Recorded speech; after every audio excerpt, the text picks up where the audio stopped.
The students are joining. We'll wait a minute and start.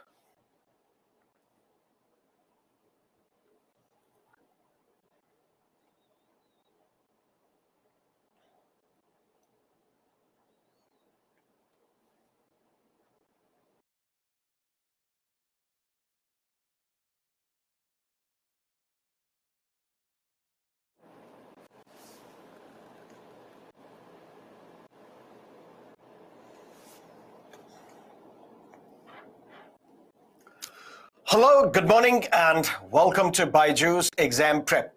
Today, we formally launch the CSE 2024 batch, and we'll start with Indian polity. But this may not be your first class. You may have been attending these classes previously, but we will consider that this is your class 1 of batch CSE 2024. So first, I'll give you a brief overview of what this program, what this course is all about, and then we will start with Indian Polity Lecture 1. First thing that you have to keep in mind, you should expect something from us, and then you should have expectations from yourself as well. What is it that you can expect from us? We'll give you all that is required to help you ace the civil services examination. Classes, material, notes, mentorship, whatever is required for you to excel in this examination. But at the end of the day, you have to attend these classes. At the end of the day, you have to revise the books that we provide you. At the end of the day, you'll have to write answers, share your answers with us so that we can provide you with the feedback. Unfortunately, we can't give your exam. You will have to fill your form yourself. We can assist you with how you can fill your form. But at the end of the day, you'll have to write the exam yourself. Unfortunately, your teachers cannot write the exam on your behalf. So whenever you do something, you should always be clear about the expectations. What do you expect from an institution, and what should be the expectation from your side? For example, right when you start, we are providing you with a year-long timetable. For example, this is the year-long timetable for the morning batch. If you have enrolled now, which means if you look at this timetable, by 17th January 2024, your entire syllabus would be complete. So whether it is prelim syllabus or main syllabus, your entire syllabus will be completed on 17th of January 2024. This if you're attending the morning classes regularly. When the classes are scheduled, that's provided to you, that's available on the screen, that's also provided to you over your mail. For example, the year-long timetable. So polity, then economics, then modern history, then geography, all the subjects of this civil services examination, we shall be completing for you on 17th of January 2024. But what if you have time and you want to take both the batches simultaneously? You want to appear and attend the classes in the morning, and you also want to attend the classes in the evening, which starts today 5 p.m. till 8:30 p.m. in the evening. There we will start with modern history and post-independent India. Then we will shift to geography, then with polity. And then you would also realize that in the evening batch also, on the 17th of January 2024, the entire syllabus would be complete from prelims as well as mains perspective. But there may be a student who have all the time. In a sense, you're preparing for this examination full time. You're not working in an organization. You're not studying in any other university or a college. You have all the time in the world and you want to complete the syllabus as quickly as possible. Then you can also attend the weekend batch, which starts on February 4th, only on Saturdays and Sundays. And there we start with economics. And you would realize that there are subjects which do not overlap.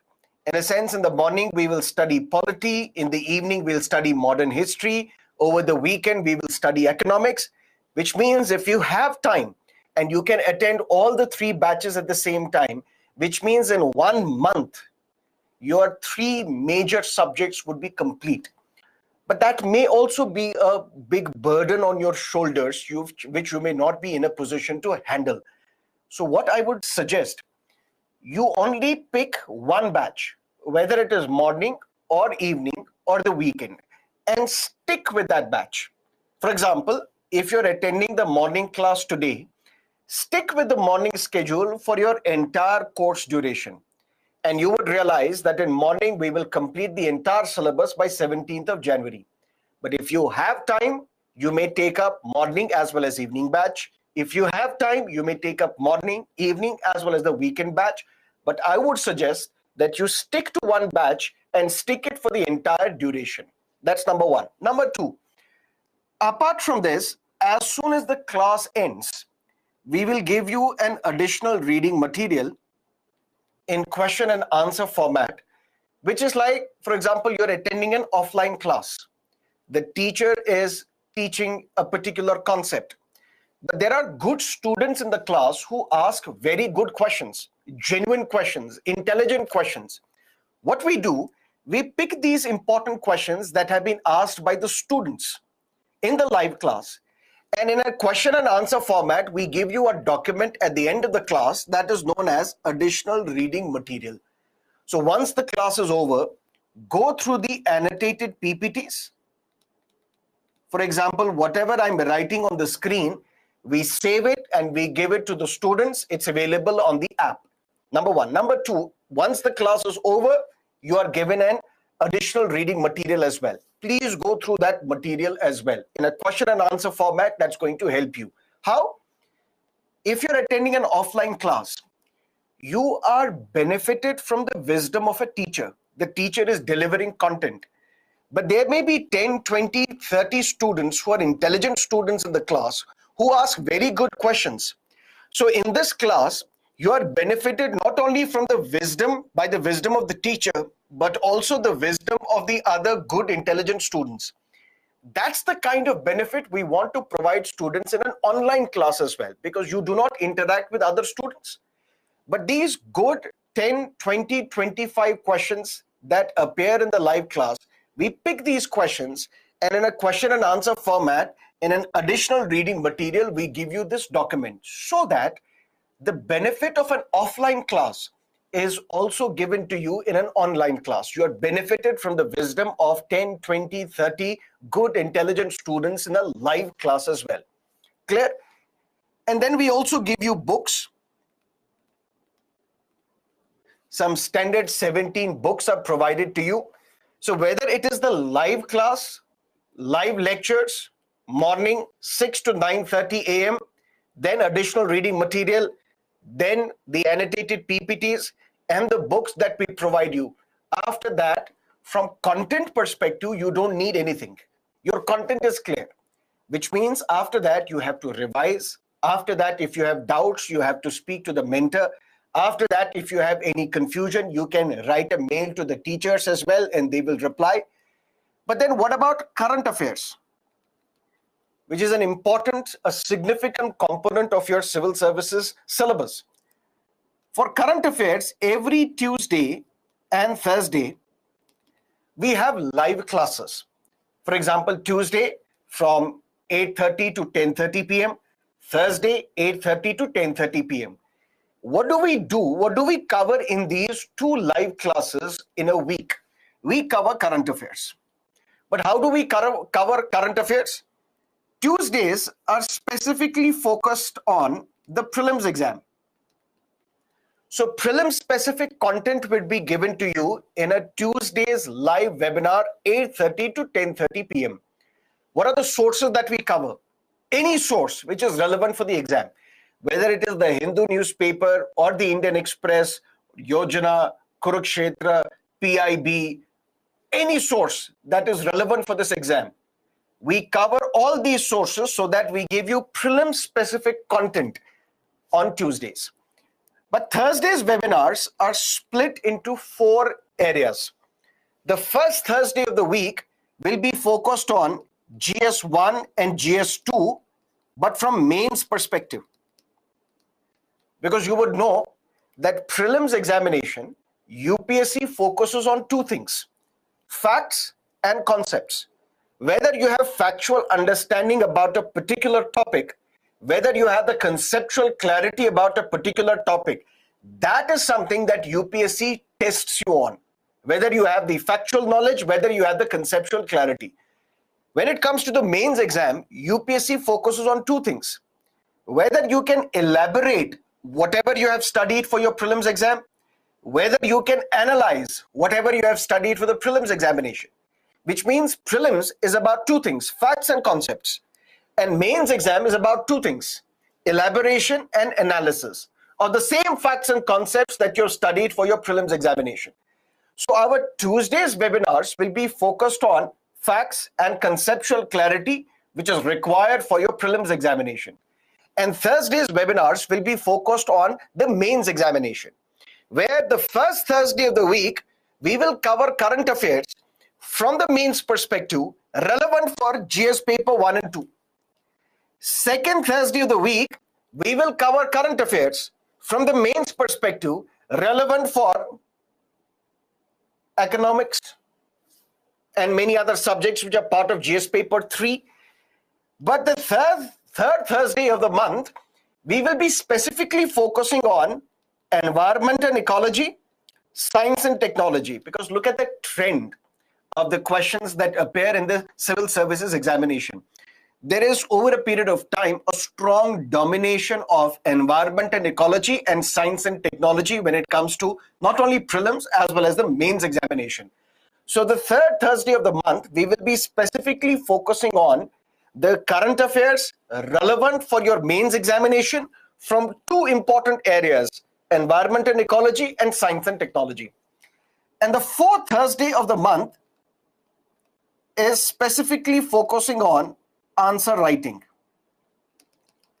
Answer writing in the sense, there are important issues which occur in the country or in the international world relevant for your examination. But how do you answer the main specific questions that are asked from these current affairs developments in your examination? How do you master the art of answer writing?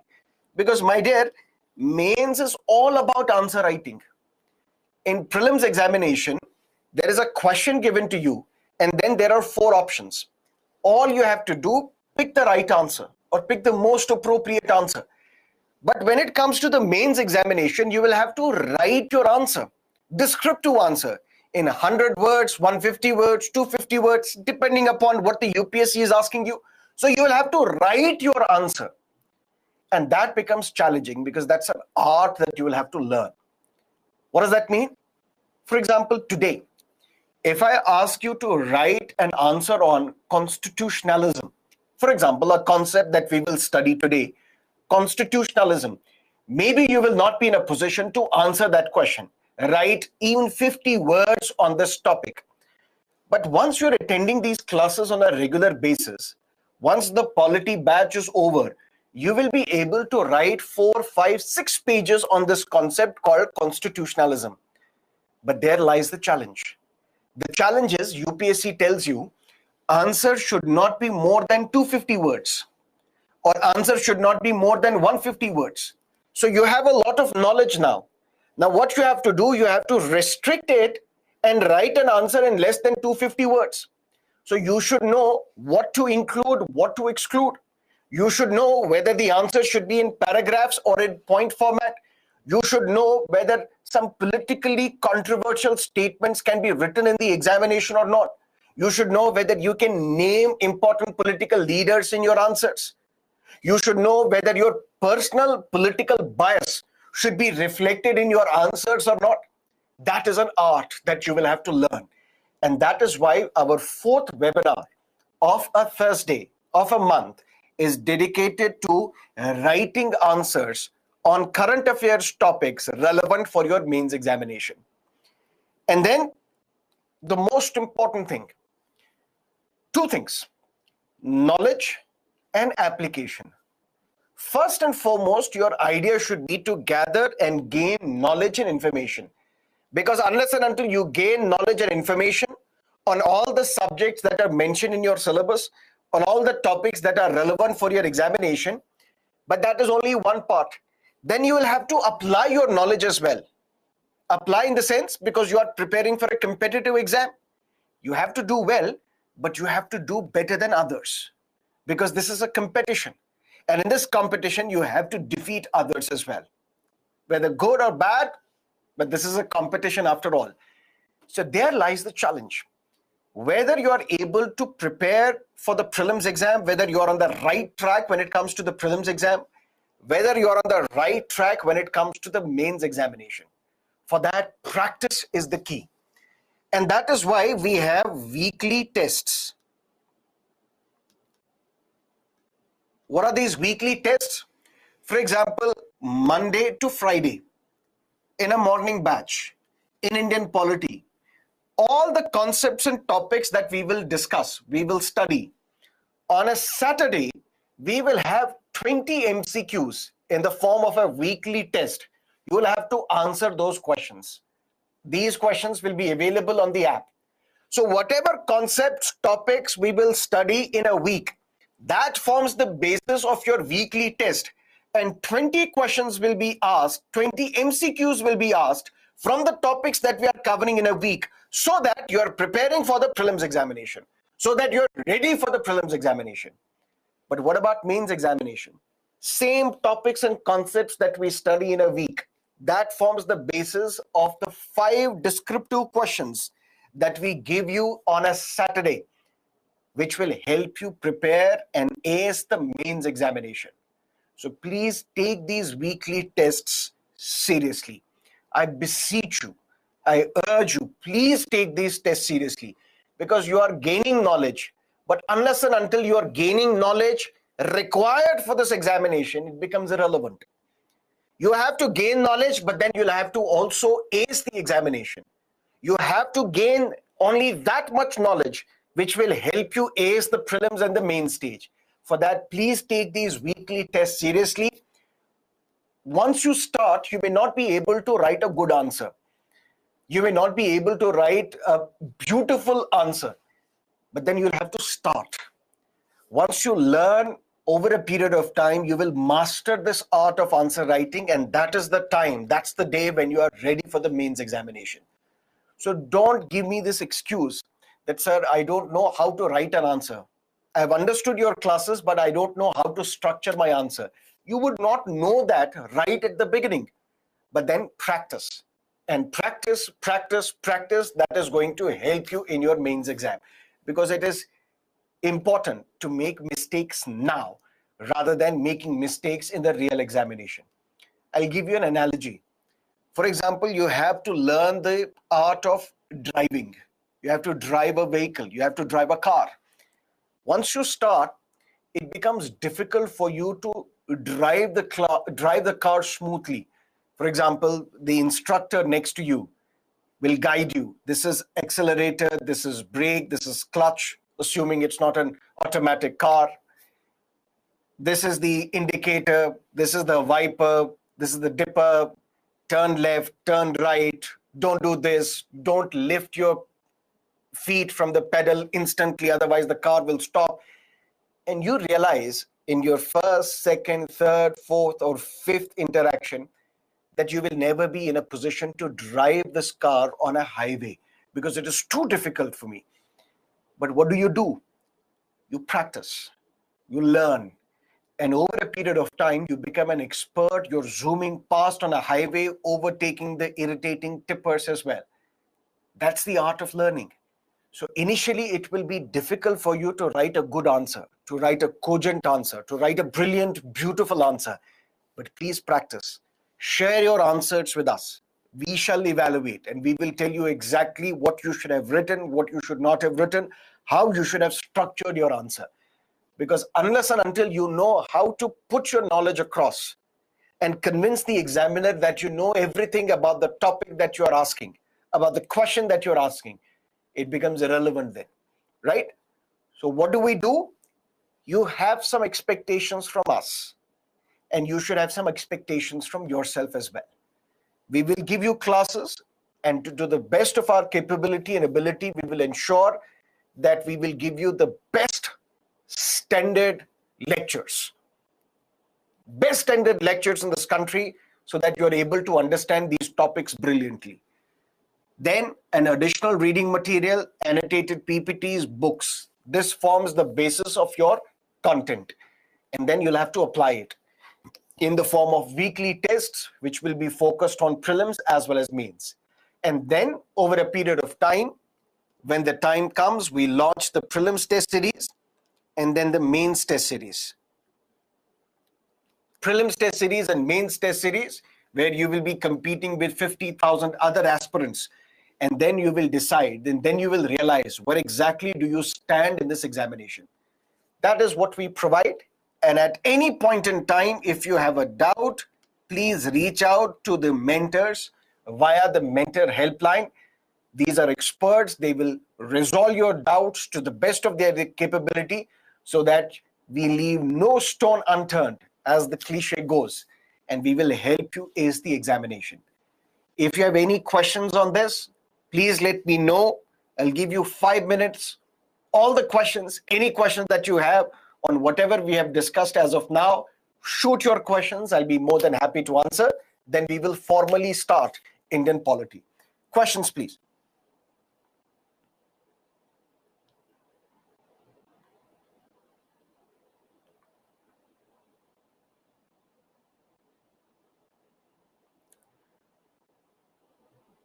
Gumnam, how to make timetable? My dear, this is the timetable for you. This should be the basis of your timetable. So if you're attending the class in the morning, 6 to 9:30. Now it also depends on what is the extra thing that you do, whether you're working somewhere or you're preparing for this exam full time. And that is where the strategy would also differ.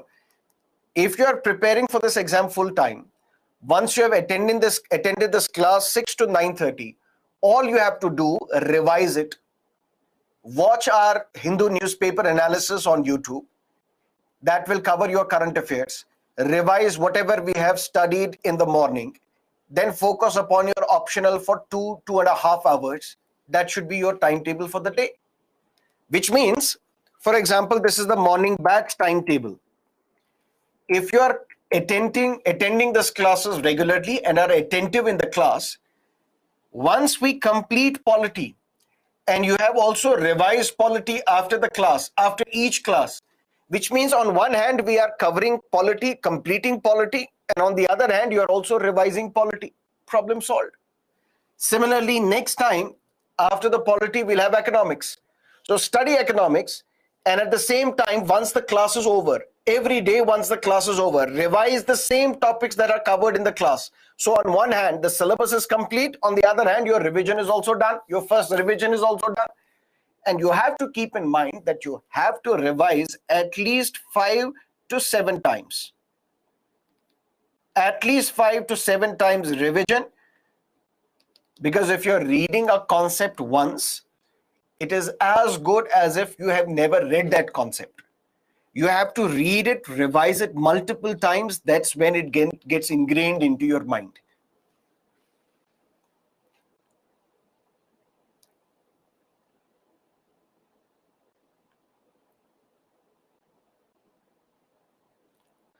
Sir, after BYJU'S guidance, do we need other guidance from outside like notes, magazines? We provide current affairs monthly magazine as well.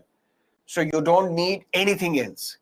If you can please stick to one source, because the problem is, my dear, when you start, so today you will ask me these questions. Sir, for polity, should I follow your notes, additional reading material, annotated PPTs, M. Lakshmikant, D.D. Basu, Subhash Kashyap, V.N. Shukla, IndianQanun.org, PRS, Hindu, and Indian Express? Will it help me clear all the prelims questions, mains questions from Indian polity? I'll say yes. After a few months, you'll come back again. Sir, your class notes, Lakshmikant, Indian Express, and D.D. Basu, would that be sufficient? I want to skip other sources. I would again say yes. Closer to the examination, sir, only Lakshmikant and your notes. Will that be sufficient? I would say yes. So don't proliferate your sources. Keep your sources minimum. One book per subject. One source per subject. Whatever the source is, just keep one source. Keep revising it. And ultimately, that's going to be beneficial and fruitful for you. please don't follow multiple sources on a single subject or multiple current affairs magazines from different coaching institutes. There is nothing different in any of the other current affairs magazines. Everything is the same.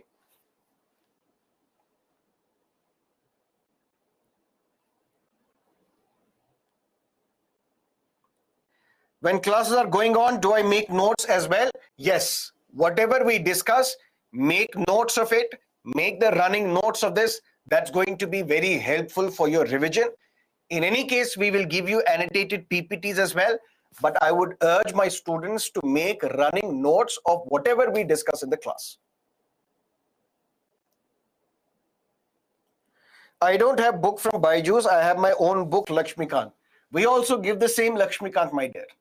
So Mr. Lakshmikant has not written something unique in the Byju's book, which is not there in any other, in the regular Lakshmikant book. That book is the same. So follow any Lakshmikant.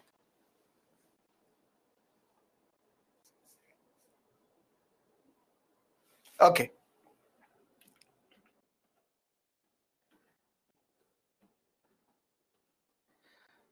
Now let's look at and formally start our CSC 2024 batch. We'll start with Indian polity. Indian polity, my dear, is relevant for prelims, relevant for mains, relevant for your personality test as well. And now listen to me carefully. Indian polity, we say, is one of the most important subjects for the civil services examination. But why do I say it's one of the most important subjects? Not because I teach the subject, but look at the relevance of this exam, or look at the relevance of the subject in all the stages of this examination. When it comes to the prelims examination, look at the trend. From 2011 till 2022, sometimes 10 questions, sometimes 15, sometimes 17, sometimes 22 questions have been asked from Indian polity. Prelims GS, you would know, is of 200 marks. Clear? And the cutoff varies. Sometimes the cutoff is 95, sometimes the cutoff is 87, sometimes the cutoff can be 100. Let's assume on an average, the cutoff is 100. So you have to score 100 in your GS paper 1 prelims exam. And if you cross the cutoff, then you're eligible to write the mains examination. That much you know. If from Indian polity alone, 22 questions are asked, which means 44 marks. 44 marks, and I will ensure that we teach this subject in such a beautiful manner that you will be able to solve every question that comes in the prelims examination. Now, prelims is a very important subject. It's also a scoring subject as well. And at the same time, it has the best weightage when it comes to the examination. In a sense, sometimes 15, sometimes 17, sometimes 18, sometimes 20, sometimes 22 questions are asked from Indian polity. Considering the fact that the cutoff can be 100, for example, if 44 marks you can easily score from Indian polity, isn't Indian polity the most important subject or one of the most important subject for your examination? Yes. So when I say Indian polity is one of the most important subjects, I specifically look at this from the perspective of its relevance for this examination. Relevant for prelims because 22 questions every year are asked from Indian polity. Look at the mains examination and listen to me carefully. When you look at mains GS paper 2, it deals with polity, it deals with governance,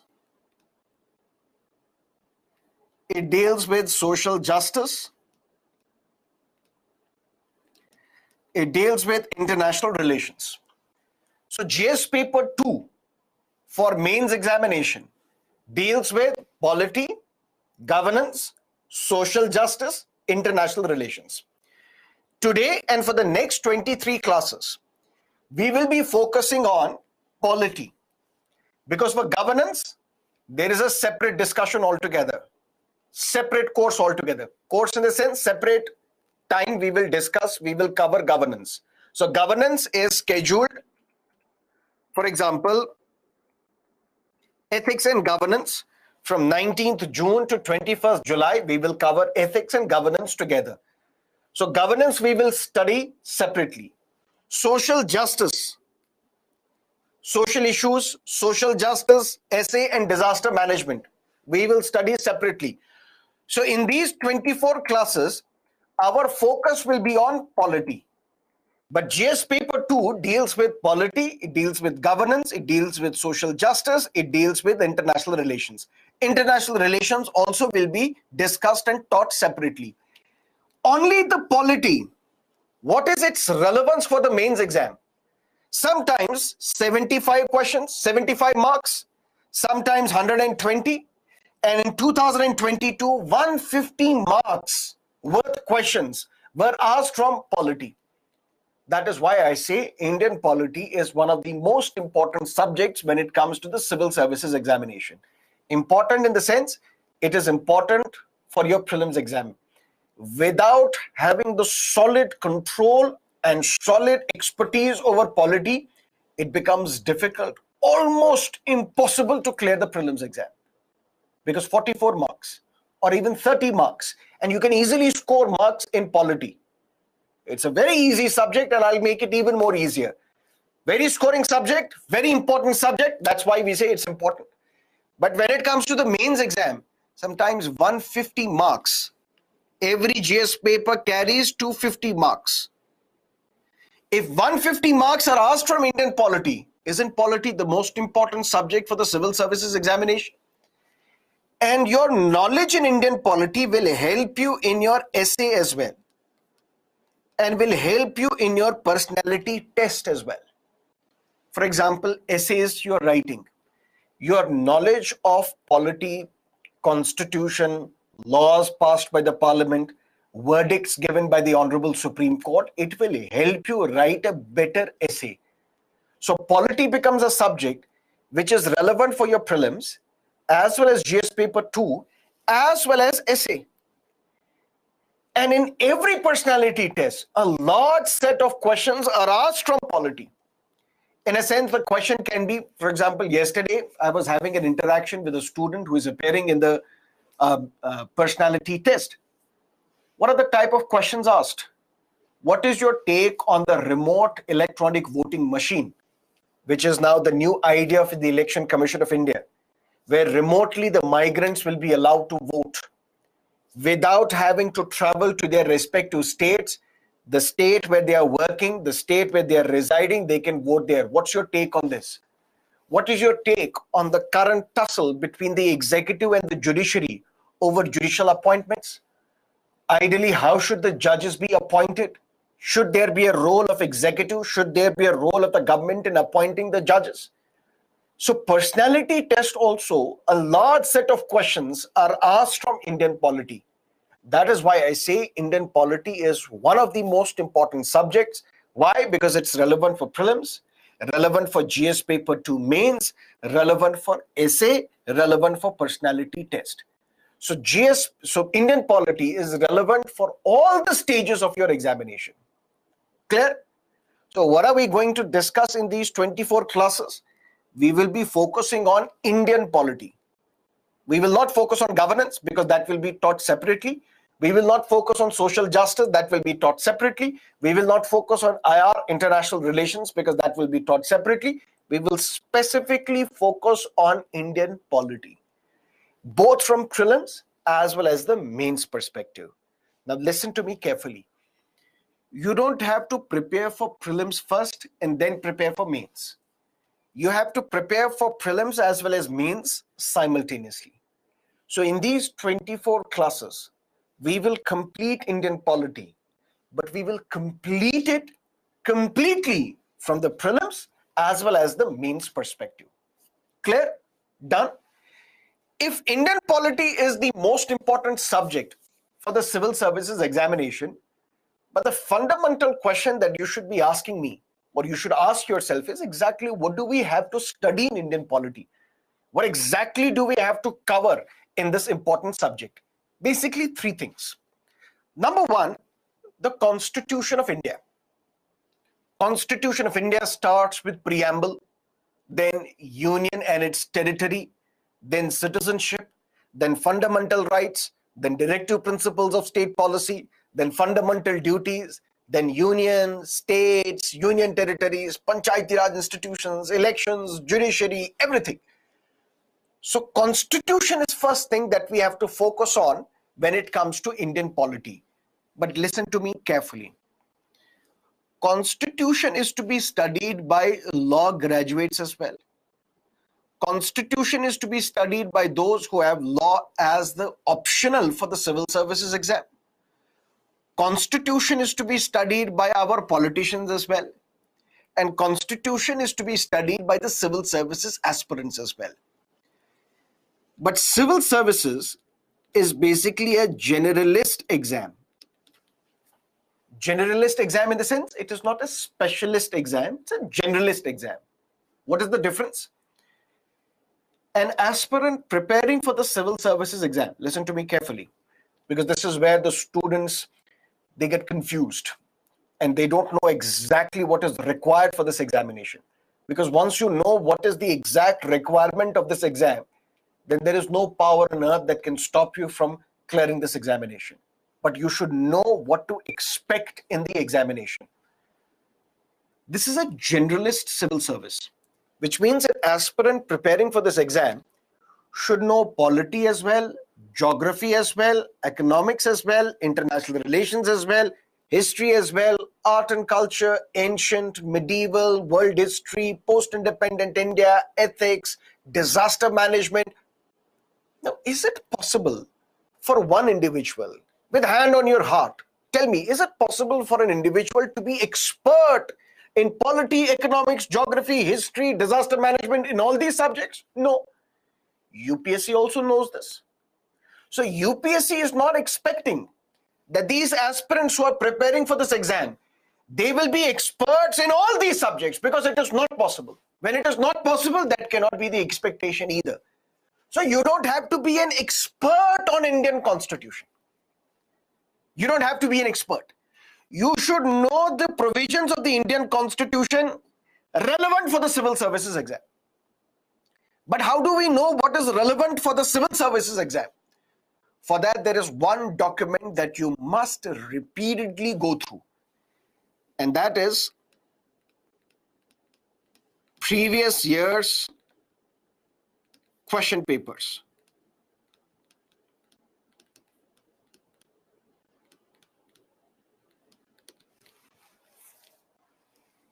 Syllabus tells you what to study.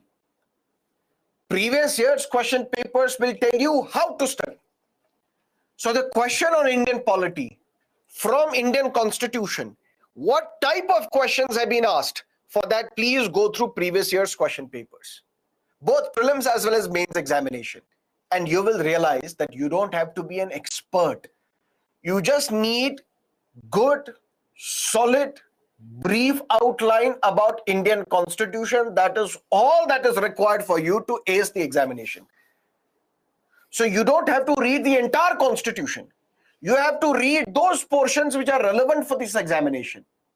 And how do you know what portion is relevant and to what extent we have to cover these portions? That's why you have joined us. That's something that I'm going to tell you. In all these classes, we will explain Indian Constitution strictly from the point of civil services exam. Which means by attending these classes, you may win a debate competition in your college or a university. I get these mails from the students, sir, thanks to you, I won prize 1 in a debate contest. I won prize 2 in another contest. But that is only a byproduct. By attending these lectures, you may win an argument with your friends. So your friends are discussing the political developments. EVMs can be hacked. That is why a political party is winning the election. But you can say, no, EVMs cannot be hacked. I know EVMs are standalone machines. They're not connected to the internet, which means they cannot be remotely operated, which means EVMs cannot be hacked.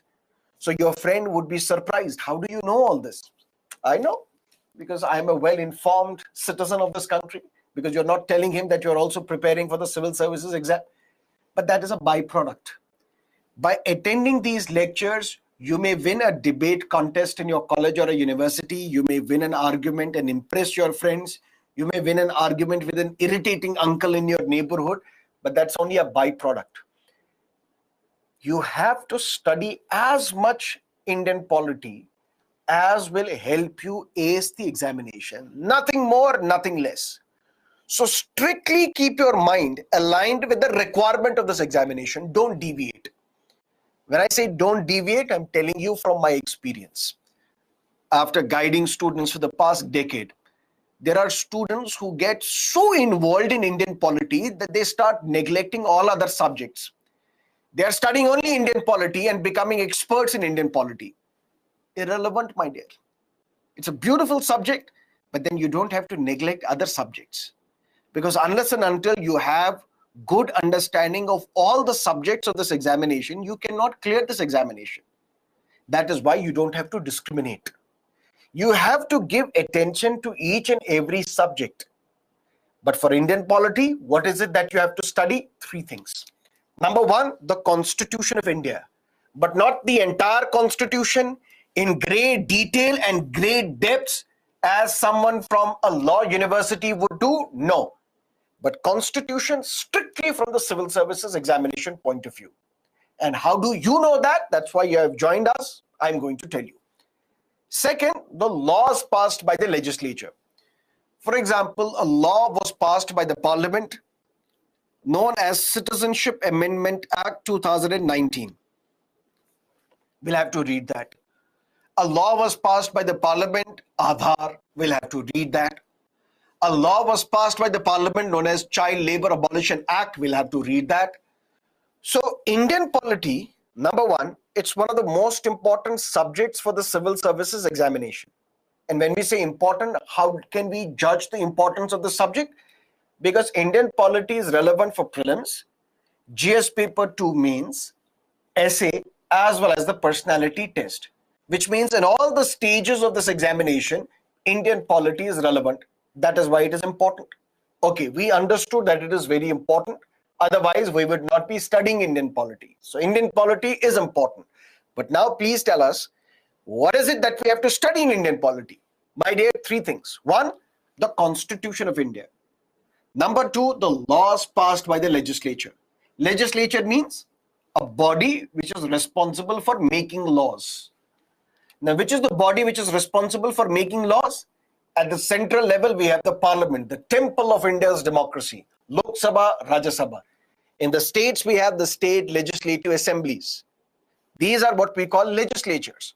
So laws passed by the legislature becomes important for your examination. So does that mean, another question on your mind, so does that mean we have to study the laws passed by the Indian Parliament as well as the laws passed by the state legislatures? That's something that we have to study as well. Mostly, predominantly, we'll have to study the laws passed by the Parliament of India, the central legislature. But then there are some laws passed by the state legislatures as well. If they have an impact on the entire country, then we have to study those laws. How? For example, there are some states which have passed laws which are popularly or notoriously known as the Love Jihad laws. We'll have to discuss them as well because it has a pan-India significance. There are some states which have decided that we will implement something known as the Uniform Civil Code. I know these terms are Greek to you right now. You don't know what these terms are all about, but you will understand this one by one, slowly and steadily. Don't panic, don't rush. So there are some states which are trying to implement something called as the Uniform Civil Code. That will have a pan-India impact. We'll have to study those laws as well. So Indian polity, first, we have to study the Constitution of India, then laws passed by the legislature, mostly the laws passed by the central parliament, but those laws passed by the state legislatures, which have a wider implication, which have a wider resonance in the country, we'll have to study those as well. And then judicial verdicts. Supreme Court says demonetization is legal. We'll have to discuss. Supreme Court says EWS reservation, providing reservation 10% reservation in government jobs, 10% reservation in educational institutions for those belonging to the economically weaker sections of the society. Supreme Court says this reservation is constitutional. We have to discuss that as well. Or right now, hot news, where newspapers, media is dominated by this judgment of the court, Keshavananda Bharati versus State of Kerala, way back in 1973. But it has resonance even today. That is when the Supreme Court propounded a doctrine known as the basic structure. What is that basic structure? What is that Keshavananda Bharati judgment? We have to discuss that as well. So long story short, Indian polity is important subject. Sir, we know that. Now we have understood. What exactly do we have to study in Indian polity? Three things. One, the Constitution of India. Second, laws passed by the legislature, mostly the central parliament, but some of the states as well. And third, important judicial verdicts, important judgments, pronouncements of the Honorable Supreme Court. That is something that we will have to study as well. So what about high courts? Same. Those high court judgments which have wider implication, we'll have to discuss those as well. All these three things put together, that is going to be our focus when it comes to Indian polity. Any questions as of now? Please shoot your questions. I'll give you 2 minutes and then we will formally start Indian polity.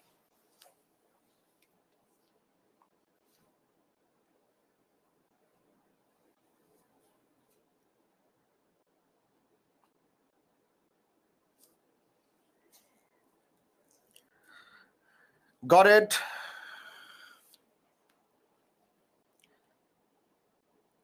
In weekend batch, polity will be done by you? No, my dear. I'll be teaching in the morning batch. Clear. Okay. Sir, I am at a point where I don't know what legislature means. Please don't worry. We'll start the class assuming that you know nothing about this exam. Assuming you don't know anything that is happening in the country. I'll assume all of you are engineers who study one day before the examination. Don't worry, everything would be clear.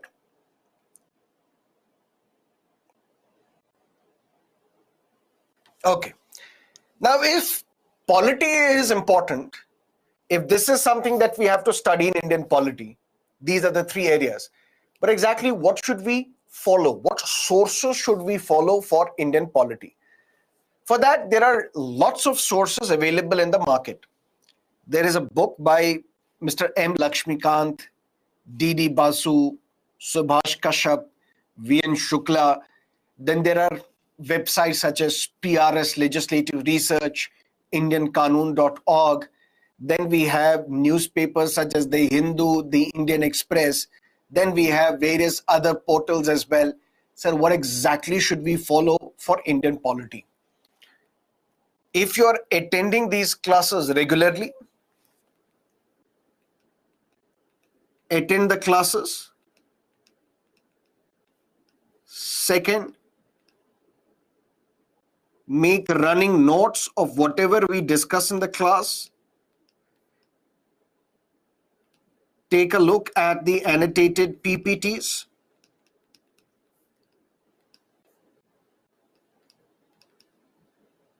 M. Lakshmikant.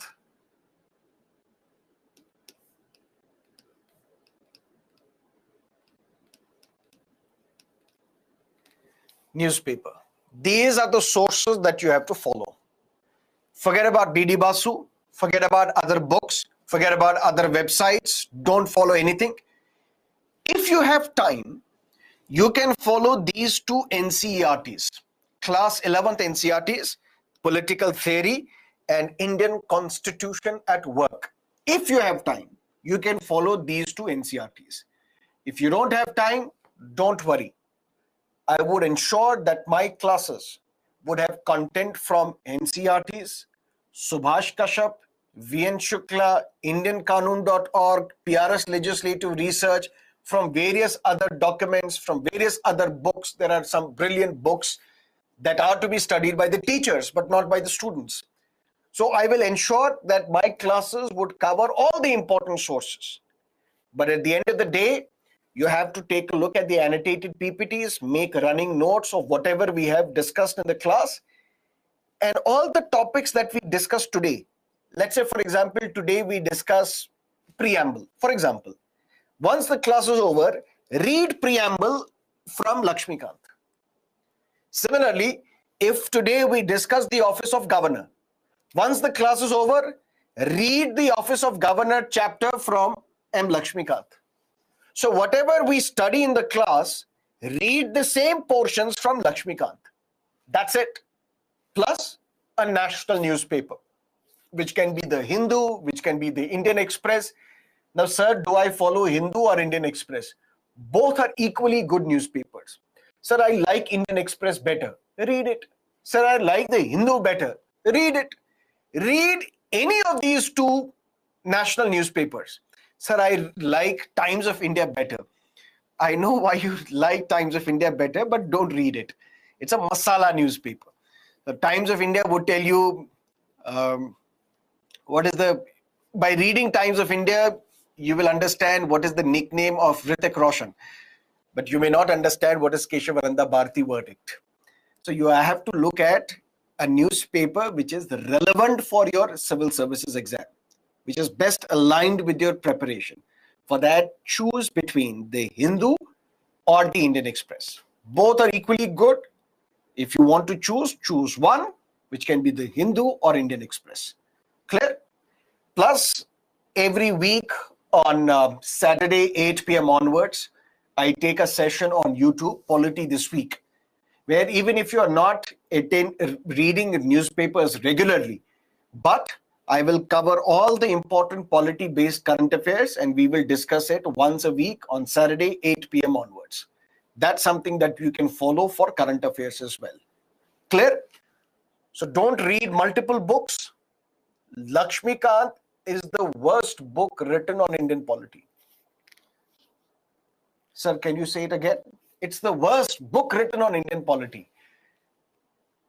It has absolutely no sense. It doesn't explain you concepts. It doesn't give you the background information. It's just basically a copy-paste material. But it is relevant for your prelims exam. It is not relevant for your mains. It is not going to help you in your mains examination. But for mains examination, so then what do we follow? My notes, Lakshmikant plus current affairs. Current affairs is the key. Current affairs plus the class notes or the classes material, annotated PPTs, plus M. Lakshmikant. These are the three things that you have to follow when it comes to the Indian polity. So Indian polity is important. Yes, sir. Understood. These are the three things that we have to study in Indian polity. Understood. What are the sources? If you have time, read these two very beautiful books, NCERT books, Political Theory and Our Constitution at Work, Class 11th NCERTs. If you don't have time, don't worry. We will cover it in the classes. Then, what is it that you have to follow? My classes. Attend regularly, religiously, ask thousands of doubts that you have. We'll be more than happy to help. If we can't resolve these doubts, for example, some of the doubts I will resolve by taking these questions. Some of the doubts you can ask subject matter experts who are now part of this class. You can ask them and they will answer. Some of the doubts you can send me a mail. I will reply to the mail. Some of the doubts you can check with your mentor. Get in touch with your mentor and they will help you resolve your doubts. What is my email ID?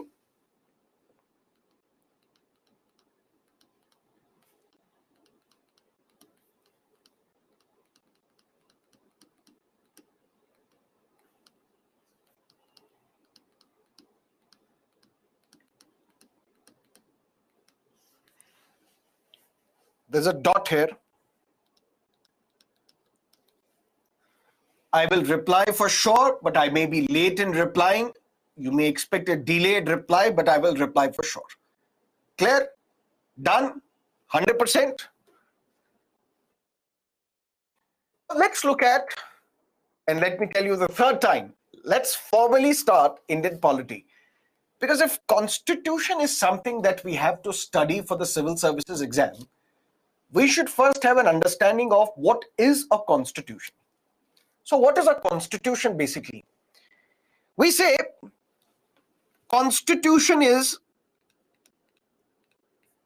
a supreme law of land and the supreme law of land enjoys special legal sanctity. What do we mean by that?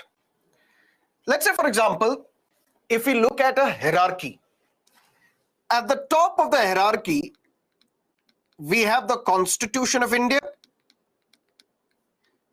Followed by that, we have the laws passed by the legislature.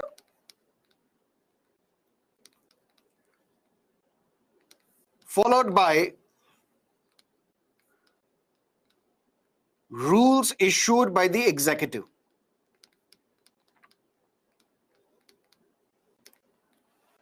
What does that mean?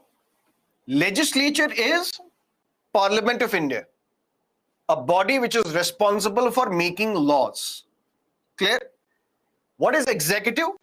Prime Minister, ministers at the central government, President of India, they are part of the executive. Similarly, at the state level, we have the State Legislative Assembly, which is a legislature which is making laws. Similarly, we have the executive, governor, chief minister, ministers. Now, what is the job of the executive? Job of the executive is to implement the laws. Job of the legislature is to make laws.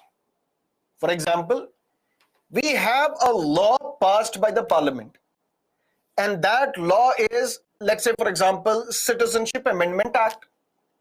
This law was passed in the year 2019. According to this law, if you are migrated from Pakistan, Afghanistan, Bangladesh on or before 31st December 2014, you are not an illegal migrant, which means we will give you citizenship. Very briefly, we will discuss CAA in great detail when we will discuss citizenship.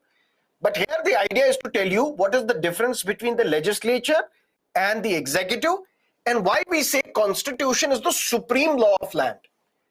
I say constitution is the supreme law of land because if at all there is a hierarchy, at the top of the hierarchy we have the constitution. Then we have the laws passed by the parliament. Then we have the rules issued by the executive. For example, we have the constitution. Then we have Citizenship Amendment Act, which is the law passed by the parliament, which says if you have migrated from Pakistan, Afghanistan, Bangladesh, and you have entered India on or before 31st December 2014, on 31st December 2014 or before 31st December 2014, if you have entered India, we will give you citizenship. We will not treat you illegal migrants because illegal migrants are not eligible for citizenship. Now, who is an illegal migrant? For example, I am from Bangladesh. I have to enter India. What are the ways of entering India? I have to go to the Indian embassy in Bangladesh. I have to ask for visa. Once visa is given, on this travel document, I can enter India. That means I am a legal migrant to India. I am from Bangladesh. I have entered India, but legally because of this visa document. Now, for example, this visa was valid for 1 month. For 1 month, I stayed in India, but now I am overstaying. In a sense, I'm staying for 2 months or 3 months or 4 months. I become an illegal migrant, which means I am from Bangladesh. I entered India, but I'm not a legal migrant. I'm an illegal migrant because I'm overstaying. Because the visa said you should have stayed for 1 month. I am now staying for 3rd month, 4th month, 5th month. I'm an illegal migrant. Illegal migrant can be someone else as well. Even without getting a visa, you may sneak through the border of India, Bangladesh, and you may enter India illegally, even without this visa document. Then who are you? You are illegal migrant. Because in India, can foreigners become citizens of India? Yes, they can. For example, Srimati Sonia Gandhi, she was a foreigner. She was born in Italy. She was an Italian. But she came to India. She stayed legally in India. She married an Indian. After some time, you can apply for citizenship. She applied for citizenship. She became an Indian. Adnan Sami, basically a Pakistani. Then he went to Canada. But now he's an Indian citizen.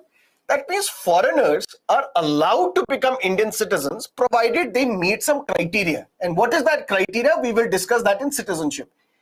Here the point is CAA 2019. It says if you are from Pakistan, Afghanistan, Bangladesh, and you have come to India, but basically these people came to India because they feared for their lives, because they were persecuted, they were assaulted, they were killed, they were tortured in Pakistan, Afghanistan, and Bangladesh. So they fled these countries. Now, when you are fleeing a country, you cannot ask for visa. You cannot ask for passport. So basically, they are running away from Pakistan, Afghanistan, and Bangladesh to save their lives. So they have entered India illegally. But this law, CAA 2019, it says if you have come from Pakistan, Afghanistan, Bangladesh, and we are basically assuming you basically came to India to save your lives. And if you are from Hindus, Sikhs, Christians, Buddhists, Jains, Parsis, if you are from these 6 religious minorities from 3 Islamic countries, you can come to India. We will not call you illegal migrants, which means illegal migrants were not eligible for citizenship, but you will be eligible for citizenship. That is CAA 2019. That is the law passed by the parliament, which basically means at the top of the hierarchy, we have the Constitution of India, then we have the laws passed by the parliament, then we have the rules issued by the executive. Which are these rules? For example, to implement this law, we need some rules. What are these rules? Parliament cannot pass a full-fledged law. Full-fledged law, in a sense, a complete law, a total law. Why? Because Parliament can pass a law in a skeleton format. Skeleton in the sense, it will give you broad points. If you have come to India from Pakistan, Afghanistan, Bangladesh, on or before 31st December 2014, you are not an illegal migrant, you are eligible for citizenship. Clear? This is the law. But how do we implement this law? For that, rules are to be made. Which are these rules?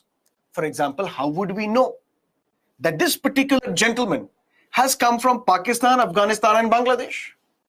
How would we know that this particular gentleman has come to India on or before 31st December 2014? How do we know that this particular gentleman belongs to Hindus, Christians, Buddhists, Jains, Parsis, or Sikhs? How do we know? For that, rules will be made by the executive. So Home Ministry, Mr. Amit Shah's department, the bureaucrats you're all aspiring for to become a bureaucrat, you will make rules to implement this law. So when it comes to Constitution, we say Constitution is the supreme law of land. That means at the top of the hierarchy, we have the Constitution of India. Then we have the laws passed by the parliament. Then we have the rules issued by the executive. Clear? But sir, why can't we add all the laws to the Constitution? Why are there some provisions mentioned in the Constitution, but then there are other laws passed by the parliament which are not mentioned in the Constitution? Why can't we have every law mentioned in the Constitution? We can't. Why? To change the Constitution, we need a tougher majority. It becomes difficult to change the Constitution. Tougher majority in the sense, we will discuss it today if we have time. To amend the Constitution. Amend the Constitution means to change something in the Constitution, to add something to the Constitution, to delete something from the Constitution, to add some provisions to the Constitution. You require majority in the parliament. Parliament majority in the sense, all the members in Lok Sabha, 2/3 of them should support it. All the members in Rajya Sabha, 2/3 of them should support it. Which means if you want to add something to the constitution, that means you're amending the constitution, you're changing the constitution, 2/3 of the members in Lok Sabha should agree to this. 2/3 of the members of Rajya Sabha should agree to this. Unless and until they agree, you can't add this law to the constitution. That is why we have changed constitution, amended constitution only 105 times since 1950, when the constitution was enacted. We have made changes to the constitution only 105 times, but we have passed hundreds of other laws. Because if every law is placed in the constitution, then it becomes difficult to change it, alter it. But the laws may require periodic changes. Laws may require repeated changes. Those things which change over a period of time, which repeatedly can change over a period of time, for that we pass a law. Everything else which is required for a larger point in time, which is required forever and ever, we add that to the constitution. Long story short, what is a constitution? We say constitution is the supreme law of land. What is that supreme law of land? If there is a hierarchy, if in India we have the constitution, we have the laws passed by the parliament, we have the rules issued by the executive, if we have to give them a hierarchy, at the top of the hierarchy is the constitution. Then we have the laws passed by the parliament. Then we have the rules issued by the executive. But constitution is the supreme law of land, which enjoys special legal sanctity. Sanctity in the sense, can this rule issued by the executive violate the constitution? No. Can a law passed by the parliament violate the constitution? No. That means any law passed by the parliament, any rule issued by the executive has to be in agreement with the constitution. If any law passed by the parliament violates the constitution, that law is unconstitutional. If any rule passed by the executive violates the spirit of the constitution, that rule will be declared unconstitutional. Sir, can you give an example? I'll give an example. Recent example, Section 66 capital A of Information Technology Act, the year was 2000. And this section was added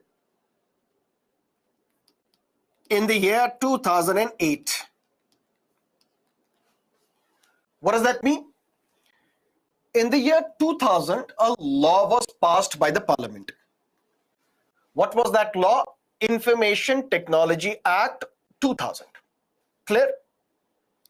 This law was amended in the year 2008. Section 66 capital A was added to this law.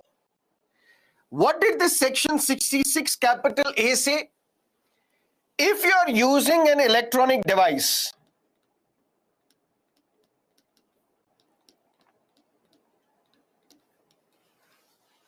electronic device can be a smartphone, a laptop, a desktop. If you're using an electronic device and through this electronic device you transmit a message which may cause annoyance to somebody, you are basically committing a crime. Section 66 capital A, which was added to the Information Technology Act in the year 2008. The law was passed in 2000, but it was amended in the year 2008 to add Section 66 capital A. What did this law say? It said if you are using a computer device, an electronic device, and you transmit a message, and this message can cause annoyance to somebody, you have committed a crime. This was Section 66 capital A. Now, sometime later, Shiv Sena Supremo, Mr. Bal Thackeray, he passed away. And then the members of the Shiv Sena, they organized a bandh, organized a procession, and basically asked, and some of them say basically forced shopkeepers to lower your shutters. Nobody should work. Let's organize a bandh in Maharashtra. One lady, Shaheen Darda, she wrote on her Facebook, what is the need to organize a bandh if Bal Thackeray has passed away, if Shri Balasaheb Thackeray has died? One of her friends liked her status. Both were arrested under Section 66 capital A of Information Technology Act. Why? Because they were using an electronic device to transmit a message, which can be a Facebook post, which can be a tweet, and it can cause annoyance to somebody. This Facebook post caused annoyance to the members of the Shiv Sena, and basically Shaheen Darda and her friend were arrested. In another case, a businessman from Puducherry, he had tweeted something against Karti Chidambaram. Karti Chidambaram is the son of Mr. P. Chidambaram. Mr. P. Chidambaram then was the finance minister. So this gentleman, this businessman from Puducherry, tweeted something which caused annoyance to Karti Chidambaram, and this businessman was arrested. One law student, Shreya Singhal, she approached the Supreme Court.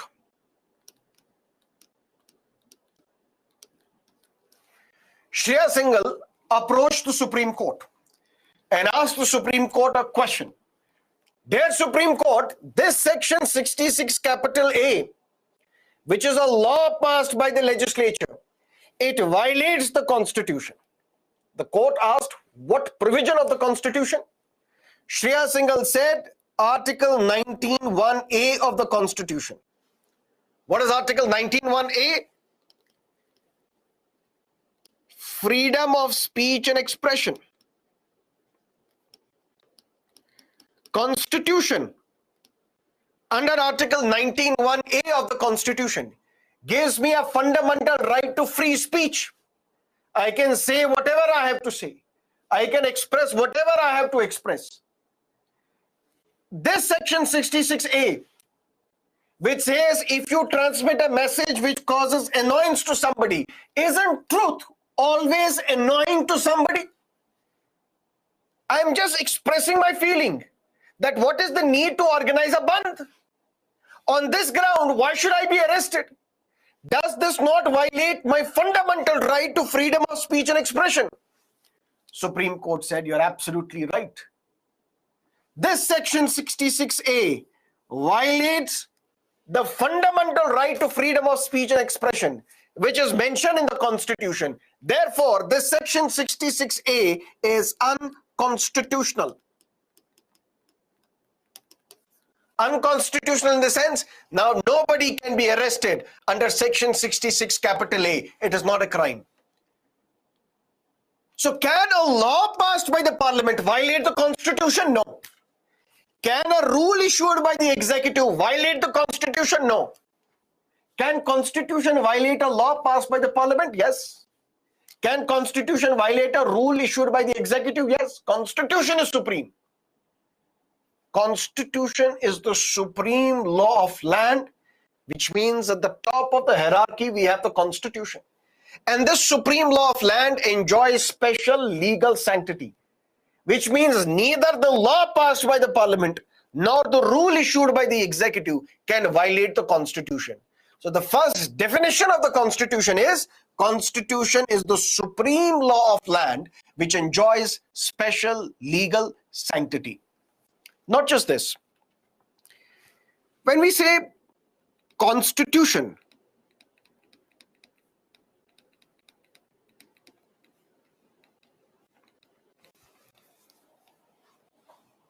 legislature will make laws. Where is it mentioned? Constitution. Executive will implement these laws. Where is it mentioned? Constitution. Judiciary will give justice. Where is it mentioned? Constitution. So what is Constitution then? Constitution is then a rule book. What is Constitution then? It's a rule book which allocates roles and responsibilities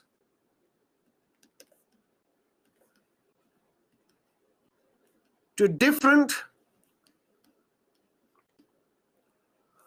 organs of the state.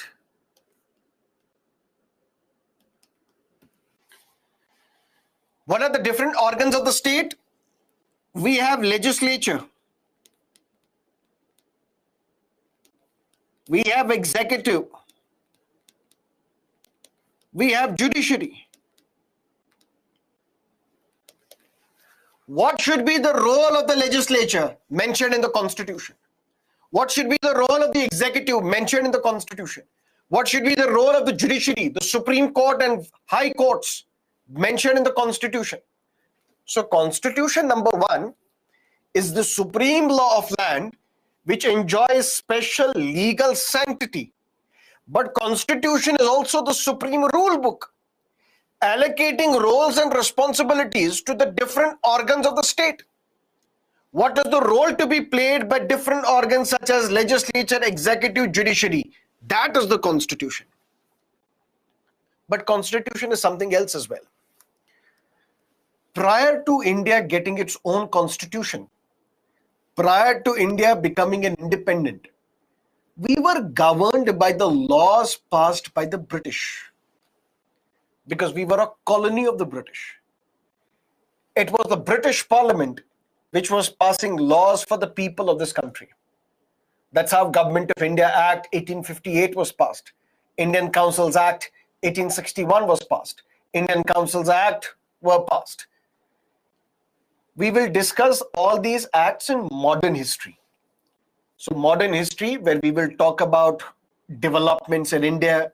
So we will discuss the developments from, let's say, 1707, because modern history is considered to be the period which starts after the death of Aurangzeb in 1707. So 1707, then came those later Mughals, then came British, there were Dutch, French, British who came to India, then how British consolidated power in India, then how British Parliament passed various laws to strengthen its control over India. All that will be discussed in modern history. But here, what do we have to keep in mind? Prior to India's independence, we had some expectations. People always have some expectations. We also had some expectations. We wanted justice. We wanted liberty. We wanted freedom of speech and expression. But we were not given. Why? Because the law was passed by the British Parliament and we were a colony. So there were some expectations that people had in India, but those expectations were never met because we were a colony. But once India got independence, then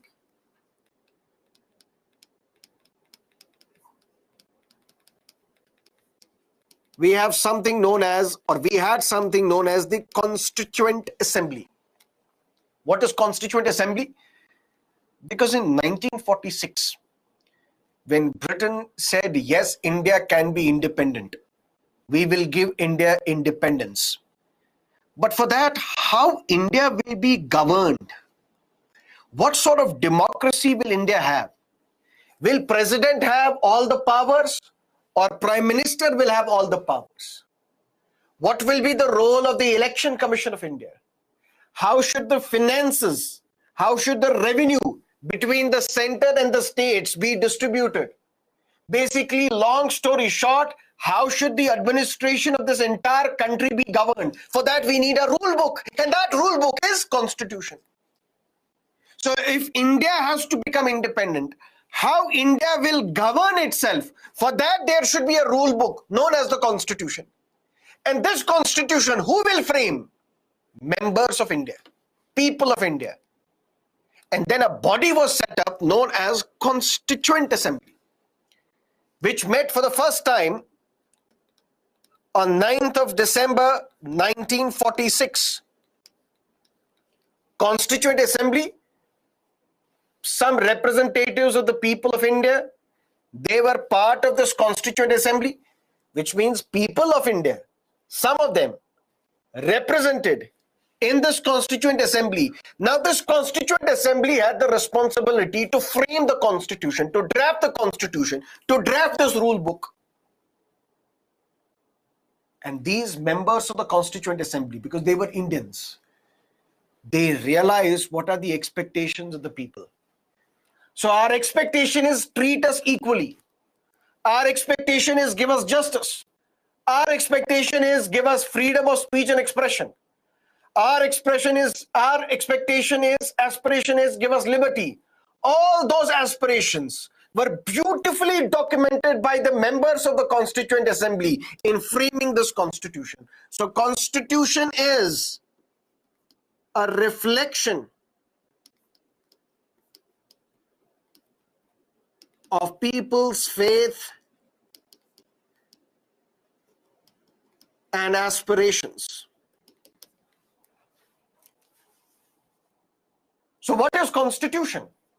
Constitution, number one, it's the supreme law of land which enjoys special legal sanctity. Constitution is a document of people's faith and aspirations. Constitution is a rule book which allocates responsibility, roles and responsibilities to different organs of the state. Constitution, basically, the vast majority of contemporary constitutions describe the basic principles of the state. Principles of the state. Are we going to be a secular country or a theocratic country where religion will be the basis of our creation? Are we going to be a republic or are we going to be a monarchy? So what are the principles of a state? That's mentioned in the Constitution. What are the structures and processes of government? Will we have a parliamentary form of government or a presidential form of government? Will Prime Minister will have all the powers or President will have all the powers? What will be the fundamental rights of the citizens? Is right to privacy a fundamental right? Is right to marry a fundamental right? Is freedom of speech and expression a fundamental right? Is right to dignity a fundamental right? Those things should be mentioned in the Constitution, because these are the things that the state cannot change, that the government cannot violate. That means in Constitution, there are some restrictions mentioned. State, you cannot violate right to life of citizens. Governments, you cannot violate dignity of the citizens. You cannot discriminate against the citizens. You cannot deny them equality. So this Constitution is basically a limitation on the powers of the state. That means the government, that means the parliament, they are bound by this Constitution. They cannot go against this Constitution. So when a legislature is passing a law, it has to keep Constitution in mind. We cannot pass any law which will discriminate against the people. We cannot pass any law which will violate equality. We cannot pass any law which will deprive citizens of their dignity. So what is Constitution? Constitution is basically a rule book. Constitution is basically a sacred document. And this document basically tells us what are the basic principles of a state. State in the sense, the nation, the country as a whole. What are the basic principles on which the state is founded? Are we a secular or a theocratic country? Are we a republic or a monarchy? What are the fundamental rights given to the citizens? That cannot be unilaterally changed by an ordinary legislative act. What is an ordinary legislative act? For example, when Parliament passes a law, it requires simple majority. Simple majority in the sense we will discuss today. Basically, all the members who are present, if more than half of them agree, this law will be passed. Let's say this law talks about, can we launch a new scheme? For example, budget, some new scheme will be passed. This scheme will be passed by simple majority. More than half of the members agree, this scheme will be passed, this law will be passed. But can through this ordinary law, You change the constitution? No. Why? Because I told you to change the constitution, you require a tougher majority, which is 2/3 majority. So these principles on which our state is founded, these fundamental rights which have been given, cannot be unilaterally changed by an ordinary legislative act. You can change these provisions of the constitution only by a special majority, only through a special law, not through an ordinary law. And this higher law is referred to as the constitution. So what is this higher law? The supreme law of land, which enjoys special legal sanctity. Long story short, we have to study Indian polity for the civil services exam because it's relevant for prelims, mains, essay, personality test. Clear? It's relevant for the exam. What exactly do we have to study in Indian polity? 3 things. Constitution, laws passed by the parliament, judicial verdicts. Clear? But if we have to study the constitution, first we should know what is a constitution. So what is a constitution basically? Constitution is a document which tells us how India will be governed. In India, will we have all the powers with the center, or there are some powers which will be given to the state governments as well? That will be mentioned in the constitution. In constitution, what are those basic fundamental rights that are to be given to every citizen? That's mentioned. So constitution is basically a supreme law of land which enjoys special legal sanctity. That means no law passed by the parliament, no rule issued by the executive can violate the constitution. And constitution allocates roles and responsibilities to different organs of the state. What is the role of legislature? What is the role of executive? What is the role of judiciary? And this constitution cannot be changed through an ordinary law by simple majority. If it has to be changed, it requires a special majority. And this higher law is called the constitution. Now, any questions, please let me know, then we will discuss.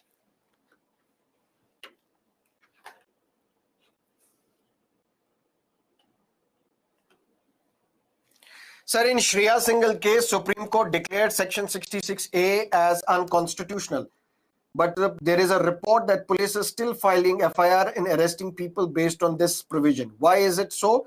Is this not a sign of a police state, not justice and democratic state? You're right, but that only means there is a misuse. Misuse in the sense, and Supreme Court has come down heavily on this. Some policemen, they are not trained and made aware that such a section has been deleted by the Supreme Court or declared unconstitutional by the Supreme Court. So unaware police is arresting people under a section which has been declared unconstitutional by the judiciary. But even if you are arrested under Section 66A, all you have to do, approach the court will set you free because you are booked under an illegal law.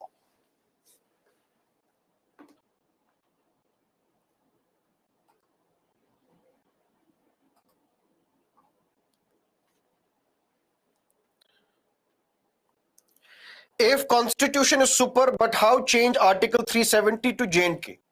We will discuss that in Jammu and Kashmir chapter.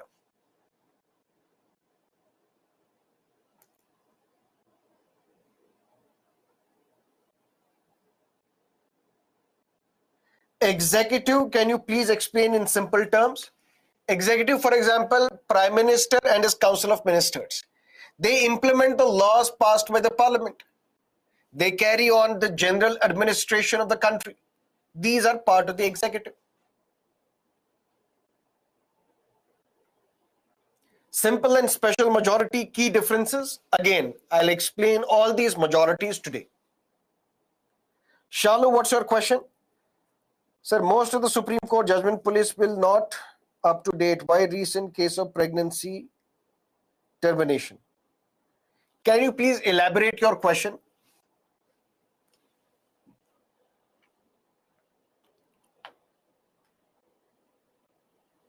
Was Section 66A added to Constitution? it was added to a law passed by the parliament called Information Technology Act. Information Technology Act is not mentioned in the constitution. What is Constituent Assembly? A group of people who were responsible for making the constitution.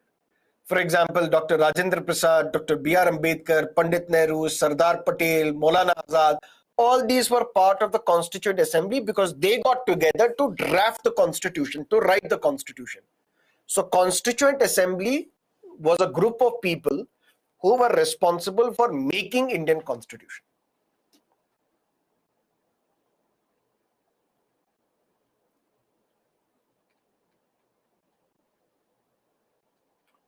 Okay.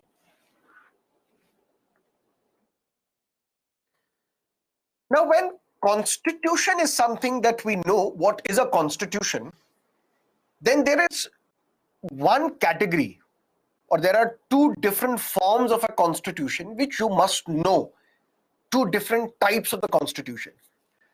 Constitution can be unitary, constitution can be federal. Who sits in Rajya Sabha, who sits in Lok Sabha? We will discuss everything one by one. But if we discuss everything today, which means today we have to complete the entire syllabus. For Rajya Sabha, we will have a separate lecture altogether. For Lok Sabha, we will have a separate lecture altogether. So take it easy. One by one, we will discuss everything. I will not leave anything. There are some students who are asking for break. If you're asking for break, today, since it's the first class, we'll give you a break as well. We'll give you break every class for 10-15 minutes. So it's 7:33.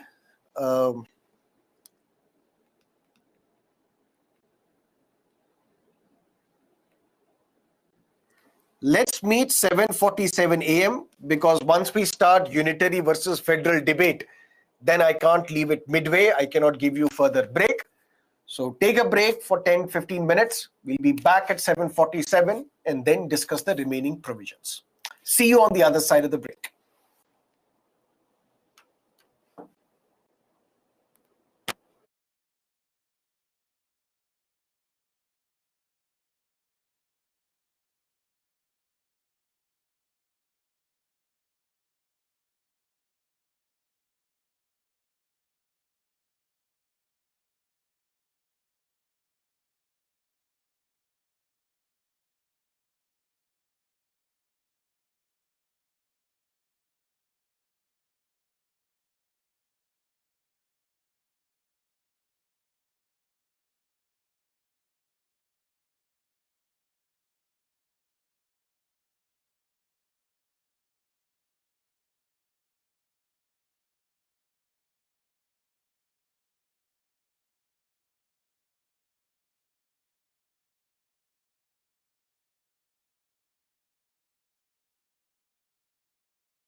Shall we start?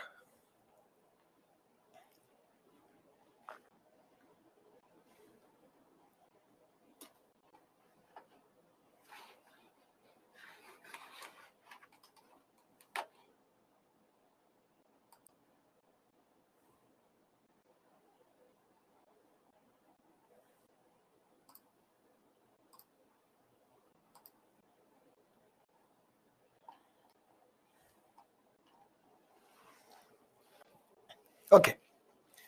Now we know what is a constitution. Constitution is the supreme law of land which enjoys special legal sanctity. Now there was a question, sir, why is it that all laws are not mentioned in the constitution? I'll give you a simple example for that. Constitution tells GST Council that you will decide what should be the GST rate. Clear? If GST rate itself is mentioned in the constitution, then it would make it very difficult to keep altering the GS rates, because then it would require 2/3 majority every time we have to change the GST rate. That is why Constitution has said, yes, GST can be imposed. What will be the rate of the GST? That GST Council will decide. And GST Council will meet and will decide what should be the GST on the restaurants, what should be the GST on insurance, what will be the GST on sindoor, what will be the GST on sanitary napkins. So it becomes easier for this GST Council to change the GST rates. If the GST rate itself was fixed in the constitution, then it would become difficult to change the rates every now and then, because every time we have to change, we have to seek 2/3 majority from the parliament. That's why constitution will give the broad framework, will give the broad rule book of how the country will govern, but how exactly it will be governed will be based on the laws which will be passed by the parliament, and these laws will have to be passed keeping in mind the constitutional provisions. Clear? Now the constitution can be either unitary or the constitution can be federal. What is a unitary constitution? For that, unitary constitution, something we see in United Kingdom or something that we see in South Africa. And to understand what is this unitary constitution, we need to understand the difference between delegation of power and distribution of power.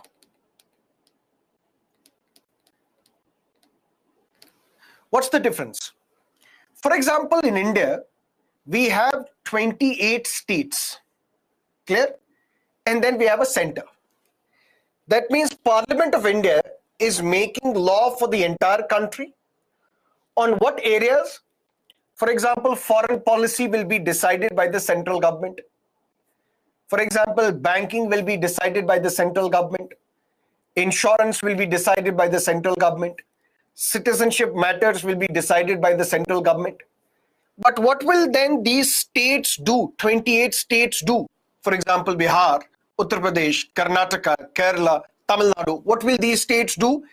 They will make laws in their own areas when it comes to land, when it comes to police, when it comes to law and order, when it comes to gambling, when it comes to agriculture. That means we have clear-cut distribution of powers. Some powers are given to the center, for example, banking, insurance, citizenship. Some powers are given to the states, for example, law and order, land, agriculture, gambling, police. If, for example, we do not have 28 states in India, we have one big entity known as India, and the Prime Minister and the Parliament of India will be the only two institutions in India. In a sense, Parliament of India will make a law on land as well, agriculture as well, gambling as well, police as well, citizenship as well, foreign policy as well, banking as well, insurance as well. That means that all the powers are concentrated with one body that is known as parliament. That means then these state legislative assemblies will not exist because they will have no role.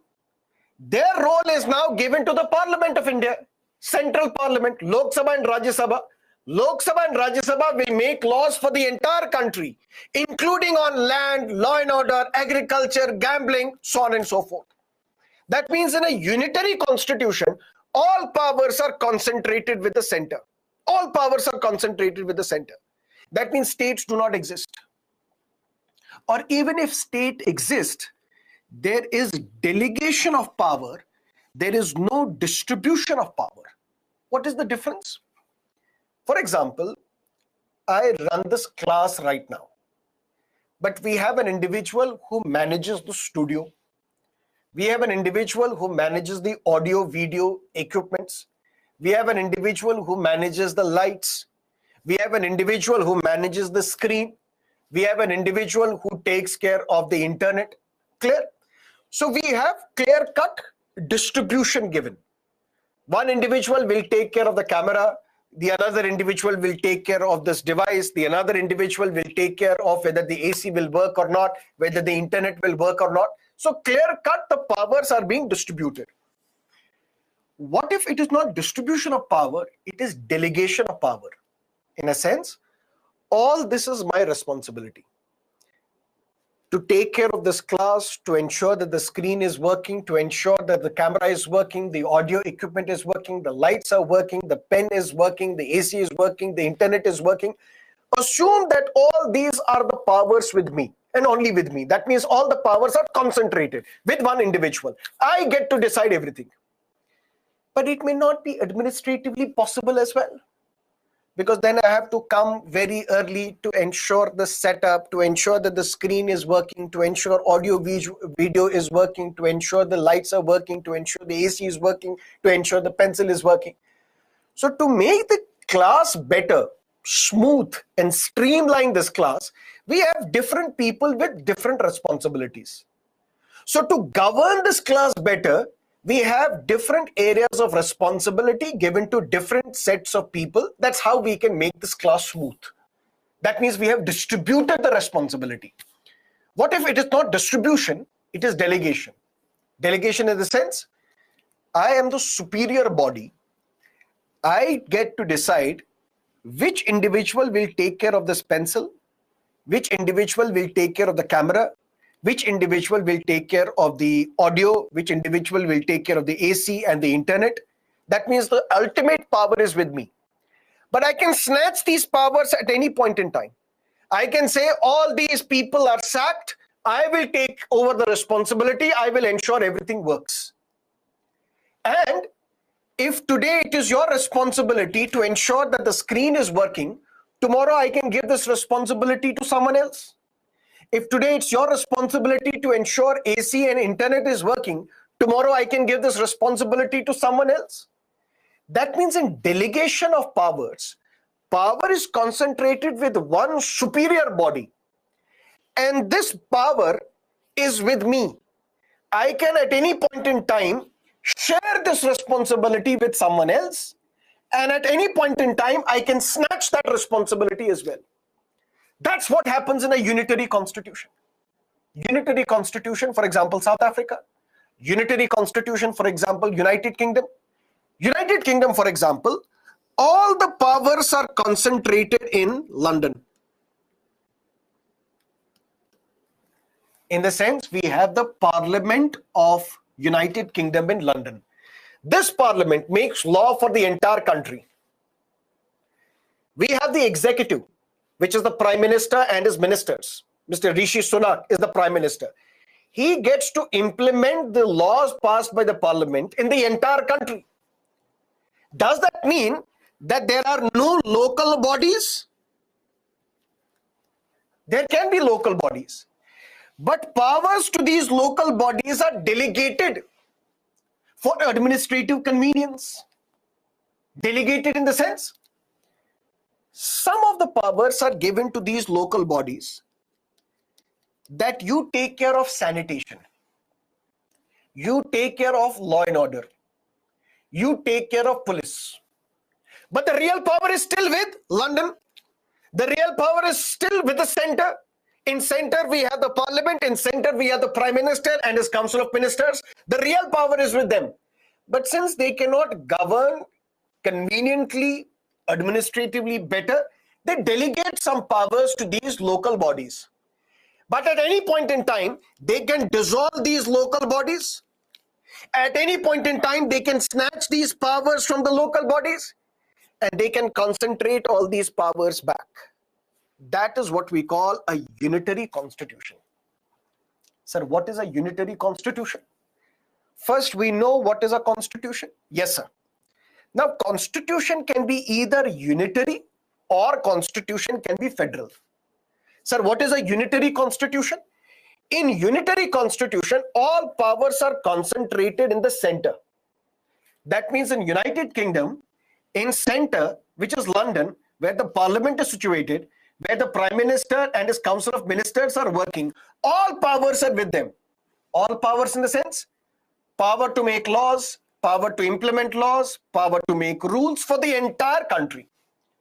Does that mean there are no local bodies? There can be local bodies as well.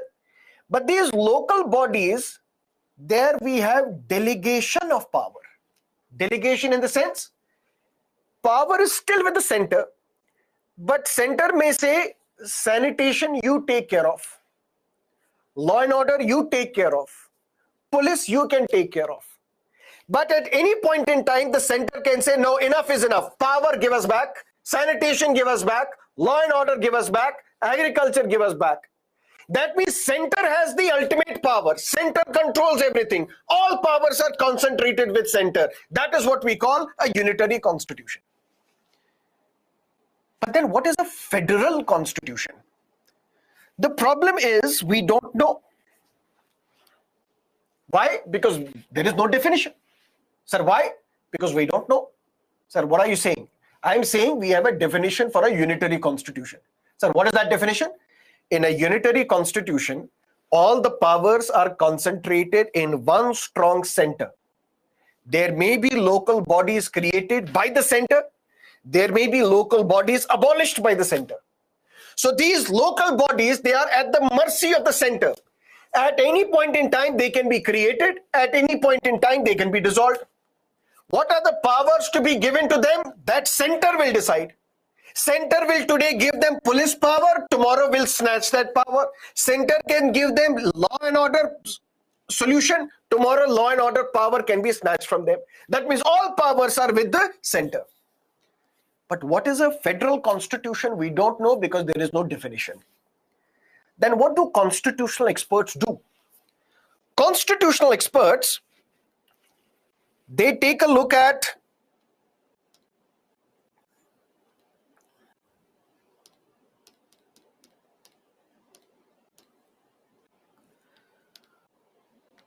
what these constitutional experts do. They look at the US Constitution, which is considered to be the oldest federal constitution of the world. So here is a constitution of any country, A, B, C, X, Y, Z. Is this constitution unitary or federal? How do we decide?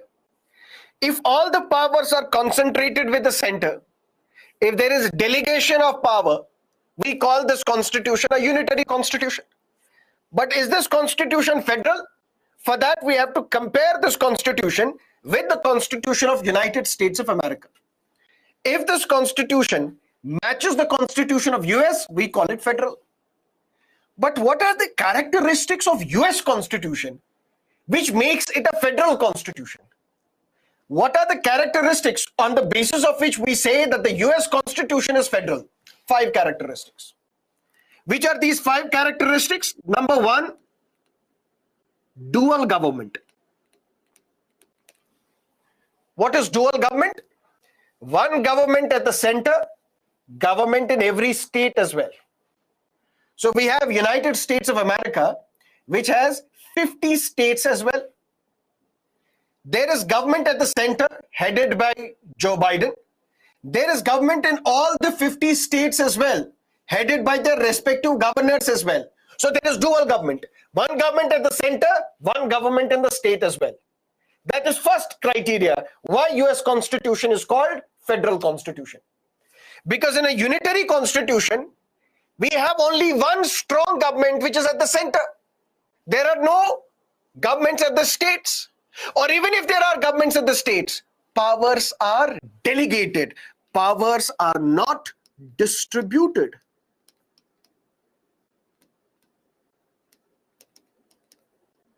So criteria number 2, why US Constitution is federal? There is a dual government, but at the same time, there is distribution of powers. Powers are distributed by the Constitution itself. Constitution says that these are the powers given to the states. States can pass their own criminal laws, states can pass their own civil laws, states can decide their own taxation, states can have their own constitution as well. So Constitution has given some powers to the states, some powers to the center. In a unitary constitution, it is the center which decides what powers to be allocated to the states, what powers to be delegated to the states. But at any point in time, these powers can be snatched as well. But that cannot happen in a federal constitution, in a federal polity. Because what are the 5 characteristics? Number 1, dual government. One government at the center, government in every state as well. Second, distribution of powers, not delegation. Because delegation is when a superior body gives responsibility to an inferior body. But at any point in time, this responsibility can be snatched. So delegation in a unitary constitution is done by a superior body which is at the center to an inferior body which may be there in the states. But at any point in time, these powers can be snatched. But in a federal constitution, there is distribution of powers, which means we have distributed. These are the powers with the states. These are the powers with the center. Center cannot encroach into this domain. States cannot encroach into the center's domain. Clear-cut distribution of powers. Third criteria, Constitution should be written.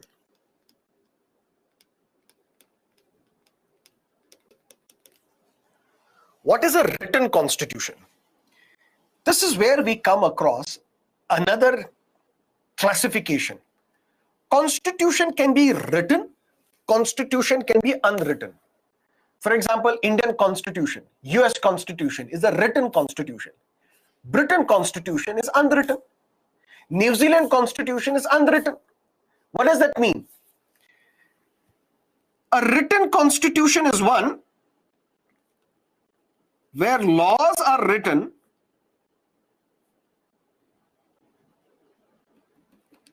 and codified into one single document. What does that mean? If you ask me, show me the Constitution of United States, I will take out a pamphlet and tell you this is the Constitution of United States. Sir, show me the Constitution of India. I'll take out a bulky book with 12 schedules, with 25 parts, with more than 444 articles, and tell you this is the Constitution of India. That means laws are written and they are codified into parts. Parts in the sense, we start with preamble, then part 1 is union and its territory. Part 2 is citizenship. Part 3 is fundamental rights. Part 4 is directive principles of state policy. Part 4, capital A, is fundamental duties. Part 5, Part 6, till Part 25. Similarly, what about Constitution of United States? All the legislative powers are with the Congress. It's not Rahul Gandhi's Congress, it is US Congress. US Parliament is known as US Congress.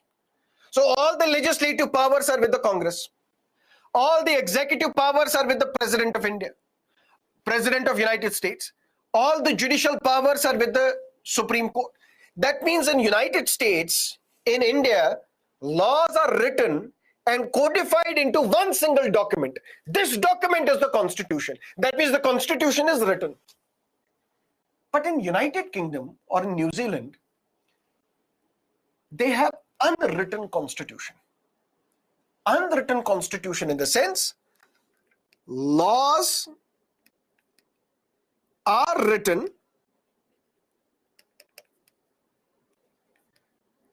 but not codified into a single document.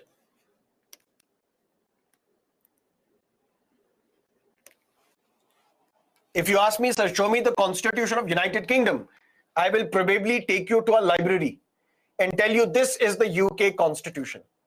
Laws related to human rights are mentioned there. Laws related to the role of the Queen is mentioned here. Laws related to the office of the Prime Minister is mentioned here. That means laws are written, but they are not written into one single document. Sir, why?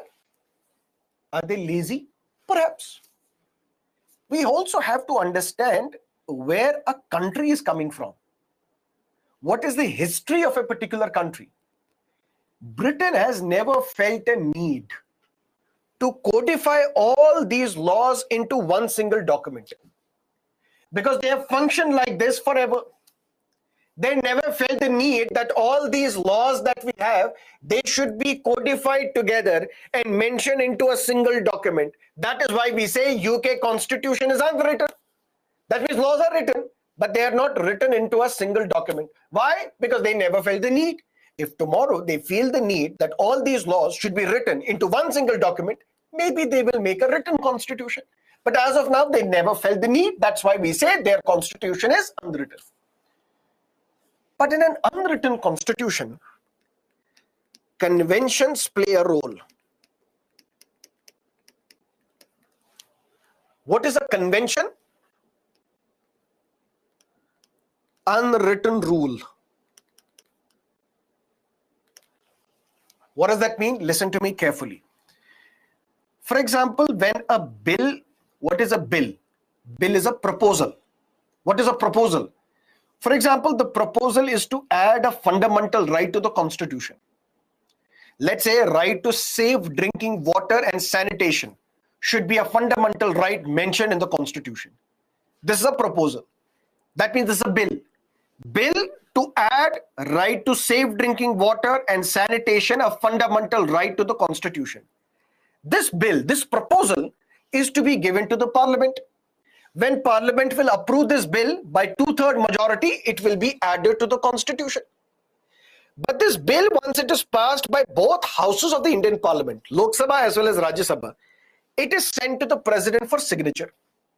Once President signs this bill, then this bill becomes an act, it becomes law of the land. Similarly, when a bill is passed by the US Congress, by the US Parliament, it is sent to the President of the United States for signature. Once the United States President signs this bill becomes an act, it is to be implemented. But can President of United States not sign this bill or sign this bill or send this bill back? This is mentioned in the Constitution.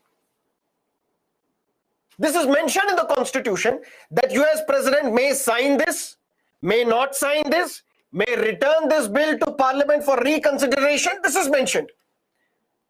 But in UK, Constitution does not mention this. But they have a convention. What is the convention? Unwritten rule. What is the unwritten rule?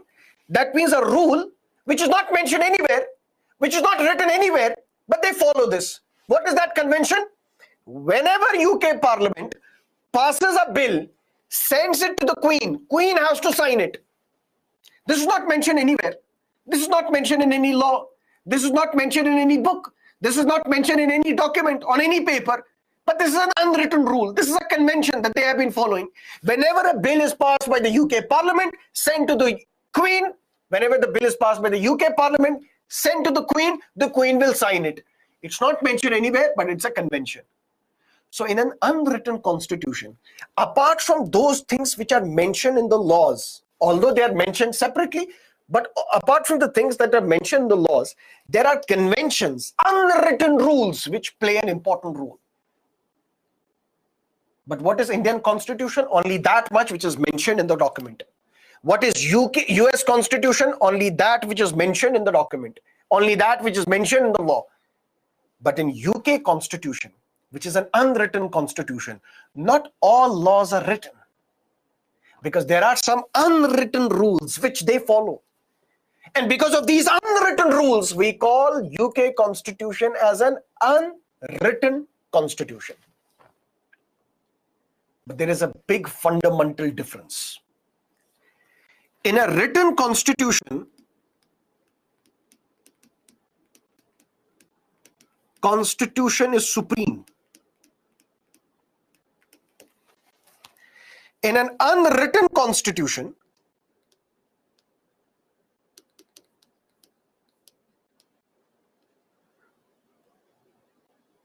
Parliament is supreme. Sir, what does that mean? Constitution is the supreme law of land which enjoys special legal sanctity. Which means any law passed by the Parliament cannot violate the Constitution. Any rule issued by the executive cannot violate the Constitution. Which means in written constitutions, it is the Constitution which is powerful. It's the Constitution which is supreme. Parliament in these countries cannot violate the Constitution. Parliament in these countries cannot go against the spirit of the Constitution. But in an unwritten constitution, it is the Parliament which is supreme. Parliament can do anything. That's what D. Lolme, a constitutional expert in Britain, he said British Parliament can do anything except convert a man into a woman and a woman into a man. British Parliament, according to D. Lolme, can do anything, even except convert a man into a woman and a woman into a man. It can do anything. That means it can make any changes. It can pass any kind of law. There is no restriction on the Parliament. There is no limitation on the Parliament. Parliament can do anything, because in Britain, they have an unwritten constitution. And in an unwritten constitution, where the laws are written, but not codified into a single document, where not all laws are written, because there are some conventions to follow as well. And in such a system, Parliament can do anything, pass any kind of law. There is no restriction, no limitation on the Parliament. But in a written constitution, there is a limitation. Parliament, executive, cannot violate the Constitution. It is the Constitution which is supreme. So why US Constitution is known as a federal constitution? Because of its 5 characteristics. Characteristic number 1, dual government. One government at the center, one government in the states. Characteristic number 2, distribution of powers. Some powers given to the center, some powers given to the states. States cannot encroach into the powers of the center. Center cannot encroach into the powers of the states. Third, written constitution. Because we need a dual government, it should be mentioned somewhere. And it is mentioned in a written constitution. That we have distribution of powers. These powers are given to the center, these powers are given to the states. It should be mentioned somewhere. That is a written constitution. Characteristic number 4, which makes US Constitution a federal, is that this constitution should be rigid as well.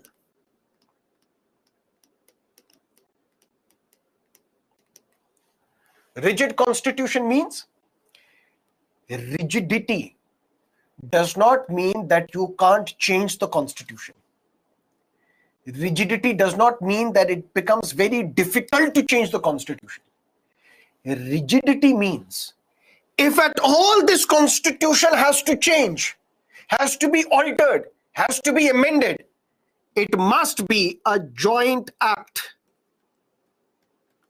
Joint act of both center as well as states. In US, if the constitution has to be changed, only the central parliament, US Congress, cannot change the constitution.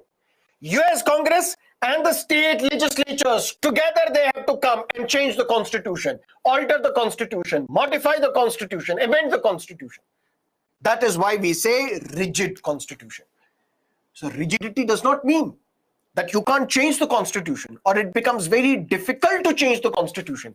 Rigidity means if at all there is a need to change, modify, alter, amend the constitution, it must be a joint act. Both center as well as states should come together to change the constitution. Only states cannot change the constitution. Only center cannot change the constitution. And fifth important criteria, characteristic that makes US Constitution a federal constitution is independent judiciary. What is independent judiciary? Judges who have the responsibility of upholding this constitution. What if Joe Biden is violating the constitution, snatching the powers of the state?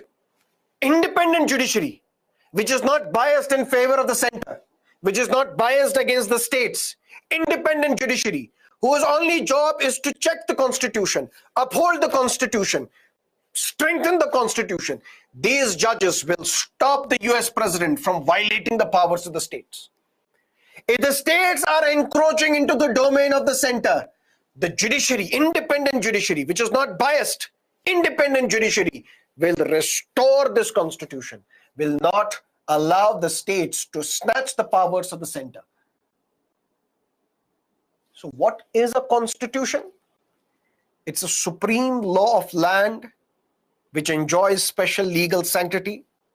It's this document which reflects people's faith and aspirations. It is this document which allocates roles and responsibilities to different organs of the state.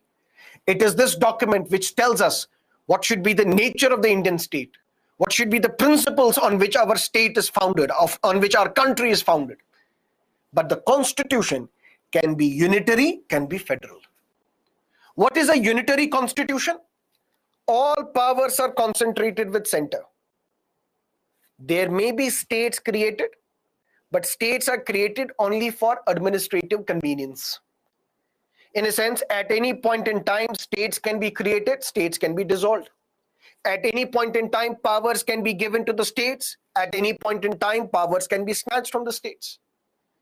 That means if India was a unitary constitution, we have the parliament in New Delhi, and we have the Prime Minister and his Council of Ministers in New Delhi. Prime Minister and the Parliament will decide what will be the role of Bihar Legislative Assembly, what will be the role of the Tamil Nadu Legislative Assembly, what will be the role of the Chief Minister of Karnataka, what will be the role of the Chief Minister of Rajasthan. And at any point in time, the center can dissolve a state. We don't need a state government in Rajasthan. We don't need a state government in Karnataka. All the powers will be given back to the Prime Minister. We don't need a legislative assembly in Chhattisgarh. We don't need a legislative assembly in Telangana. All the powers will be given to the parliament. Parliament will make law for the entire country.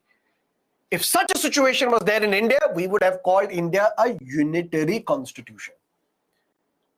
But if this is the feature of a unitary constitution, what about a federal constitution?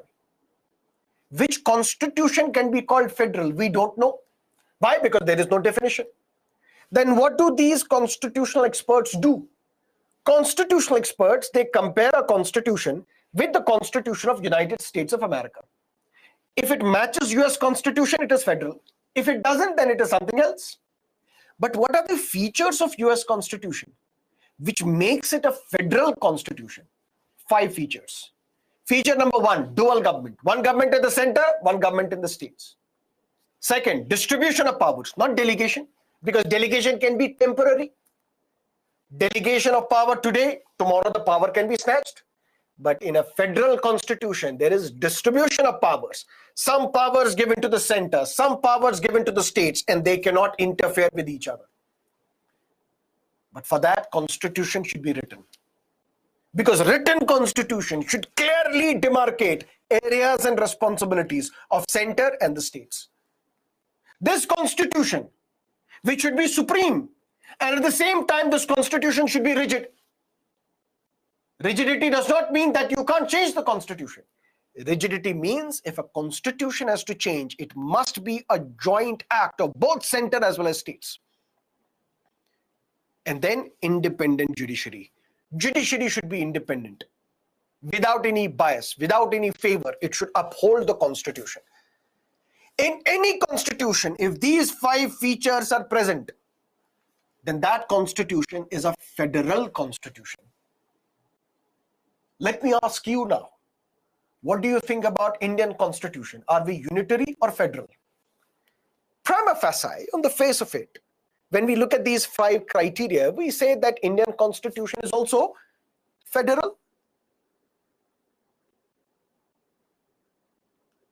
Why federal? Because criteria number 1, dual government. Do we have dual government in India? Yes, we have. There is a government headed by Mr. Modi at the center, or there is an executive headed by the president at the center. But in every state, we have the chief ministers. In every state, we have the governors. So we have dual government. Clear? Yes. Do we have distribution of powers? Yes, we have. How do we know that? There is something called Schedule 7 of the Constitution, which we will discuss in great detail later in subsequent lectures. In the Schedule 7 of the Constitution, there is clear-cut distribution of powers. How? In the form of union list, state list,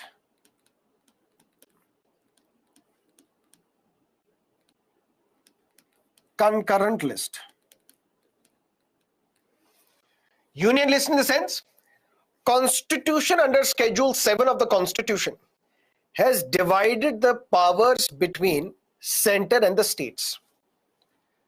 Some powers are given to the center, and all these powers are mentioned in the union list. For example, on citizenship, for example, on foreign policy, for example, on banking, for example, on insurance. Who has the power to make laws? Only the Parliament of India, center. Then some powers are given to the states. For example, police, law and order, land, agriculture, gambling. I'm just giving examples. These are the powers which are given to the states. And then there are some powers which are mentioned under the concurrent list. Some subjects are mentioned under the concurrent list. For example, marriage. For example, divorce. For example, education. On all these subjects, both Parliament as well as the state legislatures have the power to make laws. That means our Constitution specifically talks about the distribution of powers, not delegation, distribution of powers. Because delegation is by a superior authority to an inferior authority. Here, Constitution has created center, created states, but center is not superior to state. States are not inferior to center. They have their own areas of influence. They have their own areas of responsibility. There is clear-cut distribution of powers.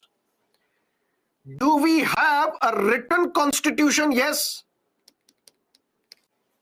In fact, one of the lengthiest constitutions of the world is Indian Constitution. We have the written constitution. Is our constitution rigid? Yes. How? You would recall, if at all you can, if at all you know, that in 2017, a constitutional amendment was passed. This constitutional amendment led to the introduction of GST, Good and Simple Tax, or Goods and Services Tax, which Prime Minister Modi calls Good and Simple Tax. It's Goods and Services Tax. This GST was a constitutional amendment. That means GST was introduced into the Constitution. Constitution was amended when GST was introduced. But this GST bill proposal was first passed by both houses of the Indian Parliament, Lok Sabha and Rajya Sabha. then sent to all the states. When more than half of the states accepted GST, then this bill was sent to the president for signature. Only then GST could be introduced in this country. So there are provisions of the Indian Constitution which can be changed because of the joint act of both center as well as states. Both center as well as states, they come together to alter the constitution, change the constitution, modify the constitution, amend the constitution. So do we follow the fourth criteria of the US Constitution? Rigidity? Yes. Fifth,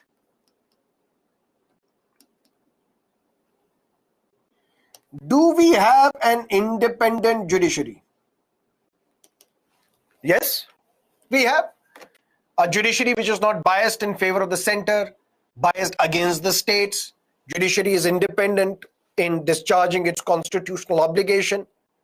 So all these 5 criteria or 5 conditions or 5 characteristics are met by the Indian Constitution, which means Indian Constitution also is federal. But this is only on the surface. As we dig deeper, we see something else. What is that something else? If we have a dual government, but at any point in time, center can dismiss a state government by imposing something called as the president's rule.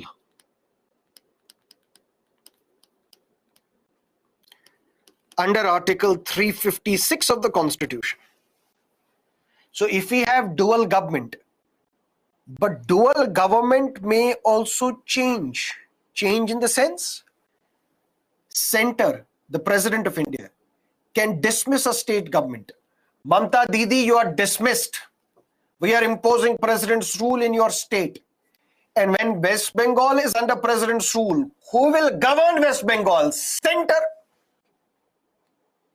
Maharashtra, the government is dismissed. President's rule imposed. Maharashtra will come under the central rule. Rajasthan, the government is dismissed. You will come under center rule. This doesn't happen in United States. So although on paper we are a dual government, where there is a government at the center, there is government in all the 28 states, but at any point in time, the center can dismiss a state government by invoking Article 356 of the Constitution, dismiss the elected state government, and this state will come under the central rule, will come under the control of the center. So dual government? No, we don't follow it in toto. But at least we follow distribution of powers. Distribution of powers in the sense, some powers given to the center, some powers given to the states. But Constitution says, on all the items mentioned in the state list, listen to me carefully. Constitution says, on all the items mentioned in the state list, the state legislature can, but only in normal circumstances,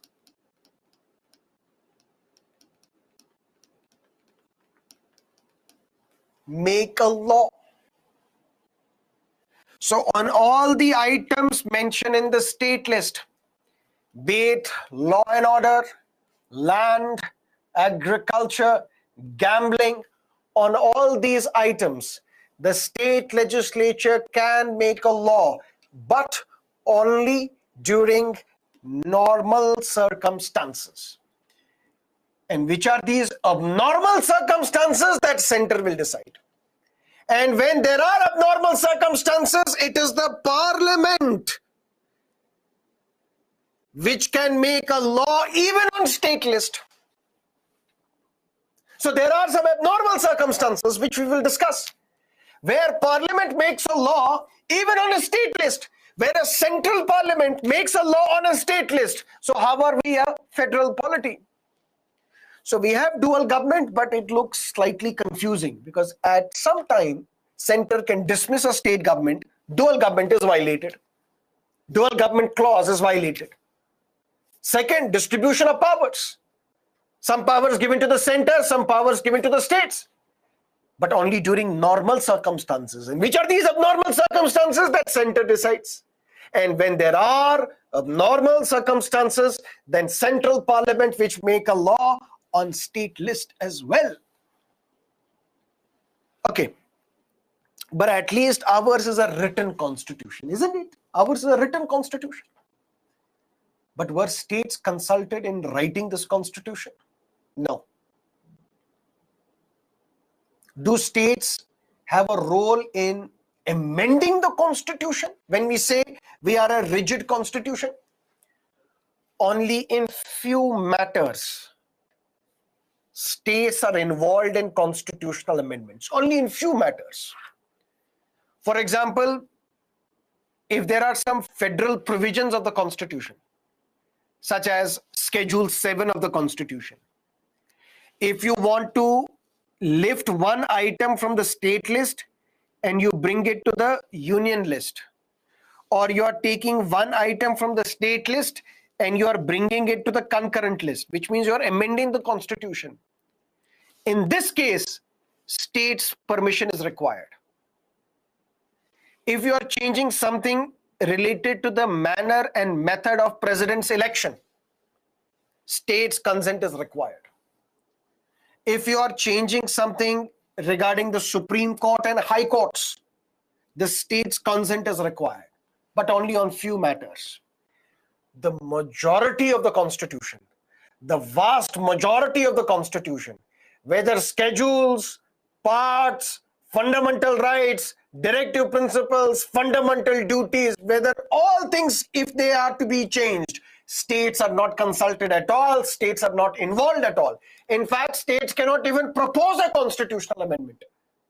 So how can we say we are a rigid constitution?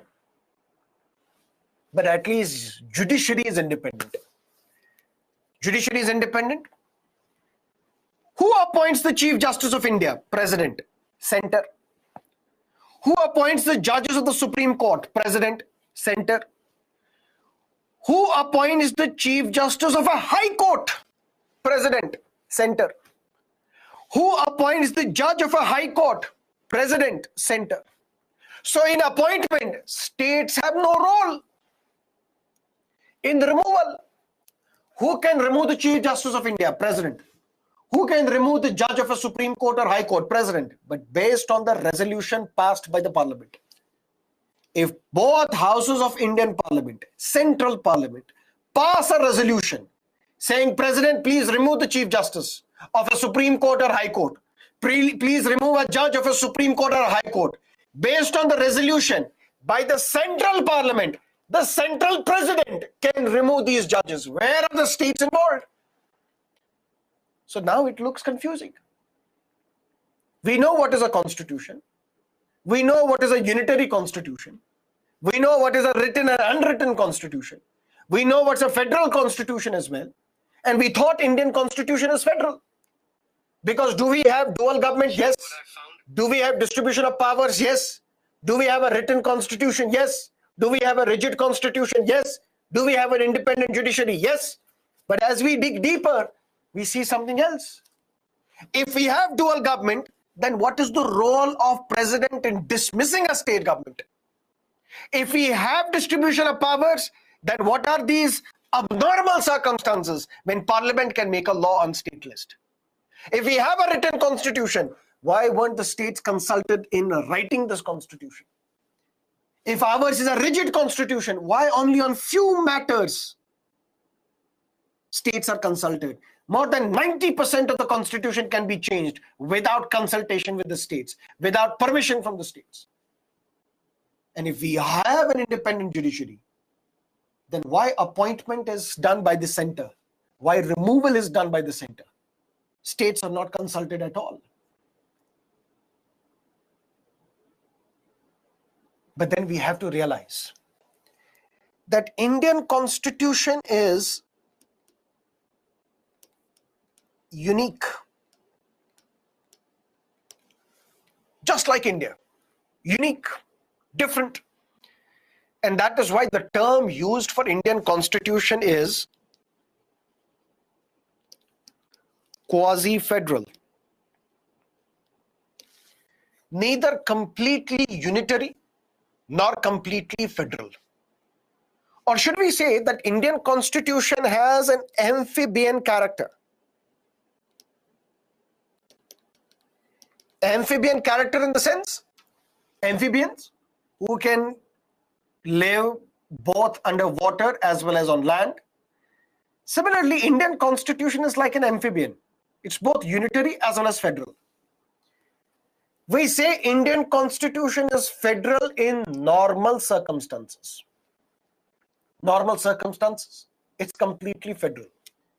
In abnormal circumstances, it changes its form and becomes unitary.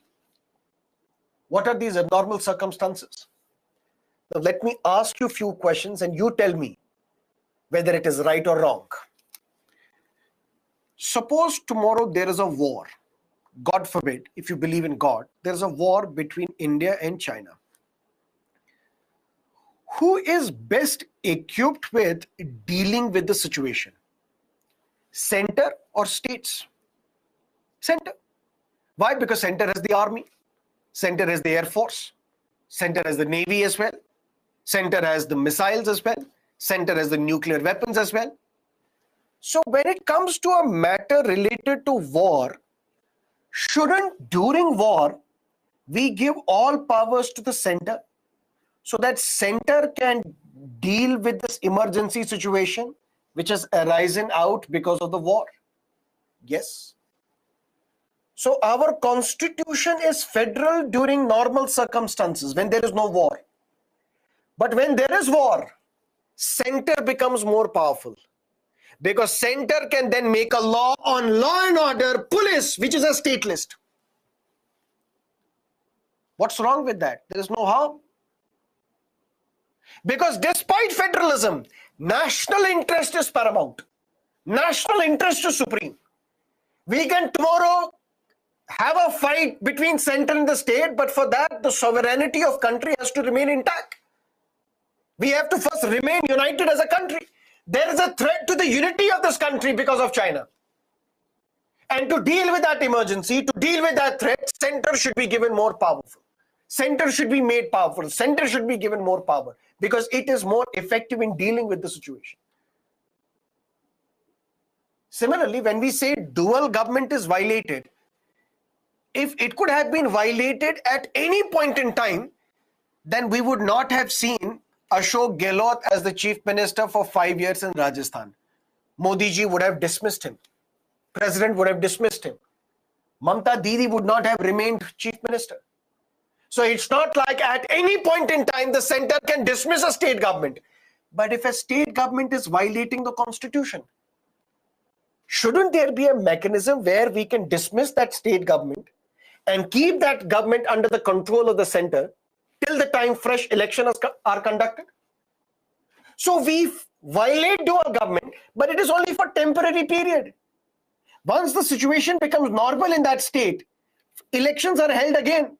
And then elections are held again, they have their own government again. That happened in Punjab. When there was militancy in Punjab, where there was a rise of Khalistani movement in Punjab, where some sections of the society wanted a separate country known as Khalistan for the Sikhs. Could you try again? And then there was series of militant attacks and there was uprising in Punjab. Punjab was placed under president's rule. But once the situation became normal, elections were held and Punjab had its own government.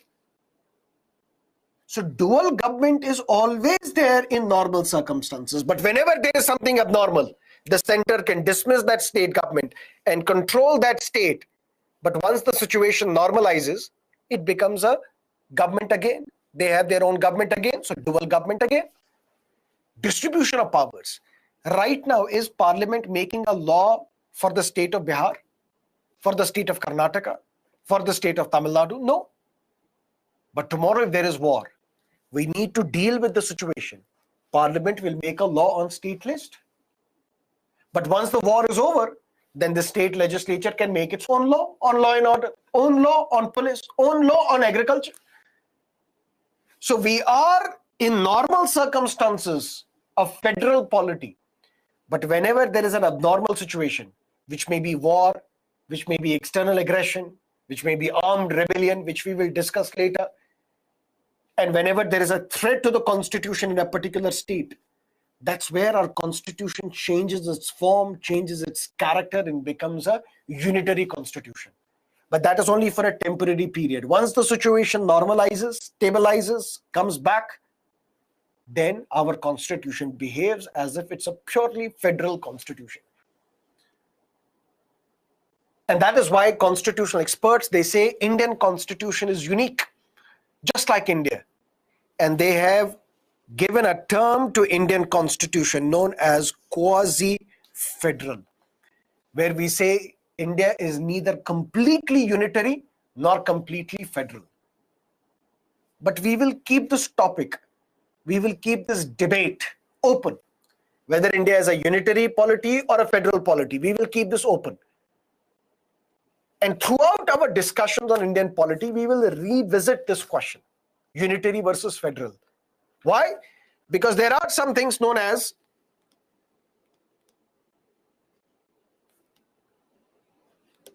centralizing tendency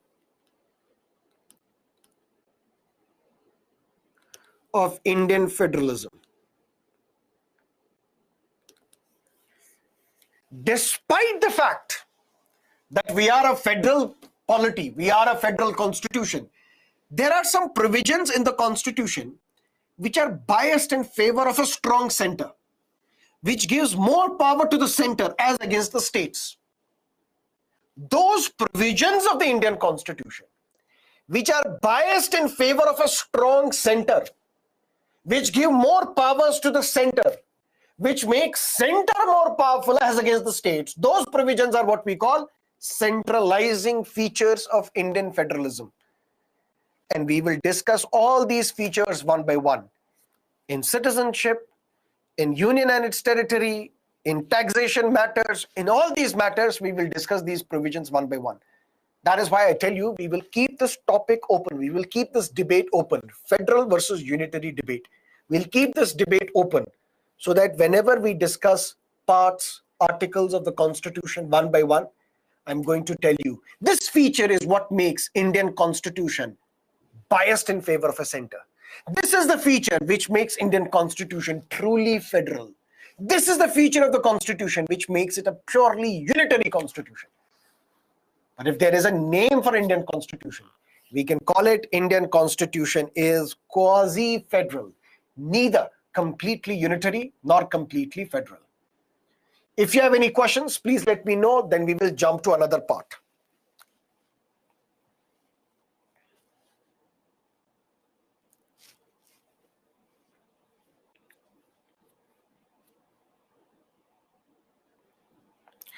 Sir, how can we say that Indian Constitution is unitary because at 4 years was gone and no election are held in J&K? J&K is a different case. We will discuss that separately.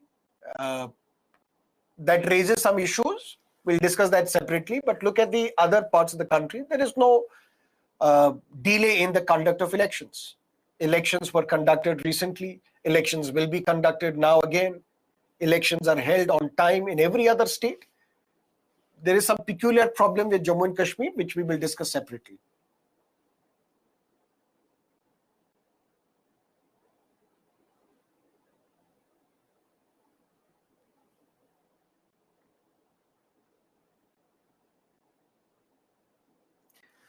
Judiciary appointed by judiciary, yes, but final order is issued by the executive, the President of India. So on the recommendations of the Supreme Court Collegium, judges are recommended to the President, but final order is issued by the President. That is why if the question comes in the examination, who appoints the judge of the Supreme Court and High Court? Option A, President of India. Option B, Governor of a state. Option C, Supreme Court Collegium. Option D, Parliament. What is the answer? Answer is, my dear, the President. Clear? I did not say collegium system because it would be difficult for you to understand collegium in the first class. Once we will read judiciary, there we will discuss the collegium system.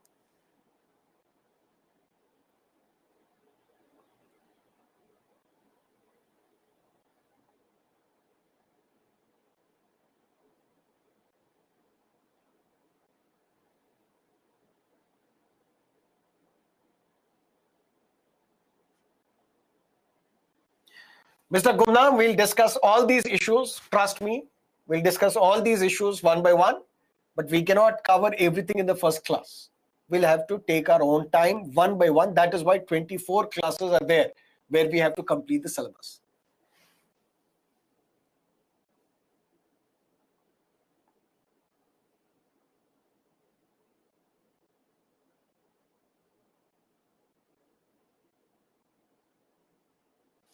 Okay.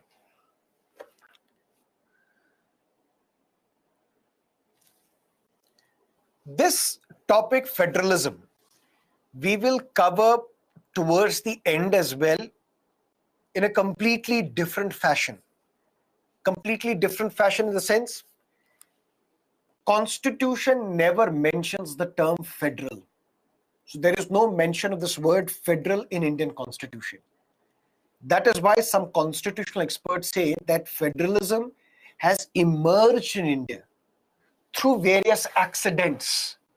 And that is why they say Indian Constitution is an example of accidental federalism. Accidents such as Panchayati Raj institutions, role of the judiciary, role and the rise of the regional political parties. But you will not understand it today. For that, we have to first complete the entire polity. Then towards the end, we will revisit the entire polity and look at the emergence of federalism. Clear? Have patience. I'm not running away. You just stay at your place. We'll cover everything.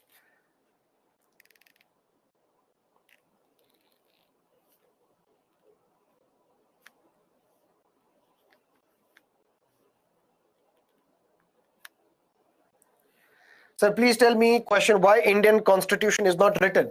My dear, Indian Constitution is written. I am only responsible for what I say, not what you understand by that. I never said Indian Constitution is not written. Indian Constitution, like the US Constitution, is written, my dear.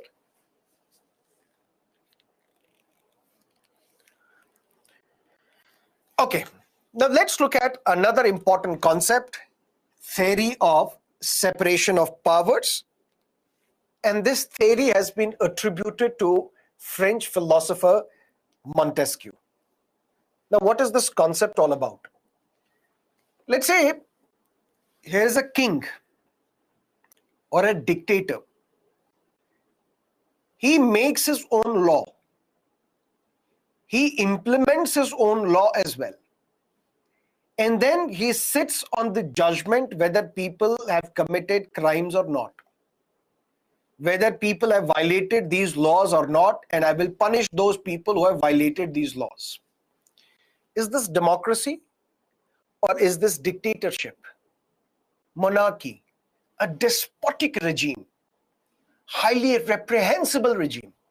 It's not democracy, because we are giving all the powers to one individual, or all the powers to one institution, or all the powers to one body. Accumulating all powers to one body or one individual may be pronounced as the worst example of tyranny. It's a despotic rule. That's why Montesquieu said, powers that are there should be separated in a watertight arrangement, and different organs should be given different powers. What are these different organs? For example, this is the Parliament of India. The job of the Parliament is to make laws. That means Parliament is the legislature. No other entity can be empowered to make a law. Only the Parliament should have the power to make laws. Then we have executive. It should be the job of the executive to carry on day-to-day administration of the country, to take care of law and order, to take care of police, to take care of taxation. It should be the job of the executive to deal with the working of the country, daily administration of the country. And this is our judiciary. What is the job of the judiciary? One, the job of the judiciary is to punish those who violate laws. You have committed murder, you have committed rape, you have committed dacoity, you have committed an act of terror. There should be a separate body which should decide whether you have committed crime or not. Why separate body? Listen to me carefully. If all these powers are with me, I am the judge, jury, and the executioner. I am making laws. I am implementing laws. I am also deciding whether you have violated these laws or not. Which would basically mean if I have made a law, I am implementing a law, I can tell anybody you have not followed this law, you are guilty of committing this crime, you are guilty, you are hanged by your neck till death. This will be a tyrannical rule. This is just like monarchy. This is just like dictatorship. Montesquieu said, powers that are there in a state, whether there are legislative powers, executive powers, judicial powers, they should be separated. Separated by creating three organs: legislature, executive, judiciary. And they should be completely separated from each other. Separated in a watertight arrangement.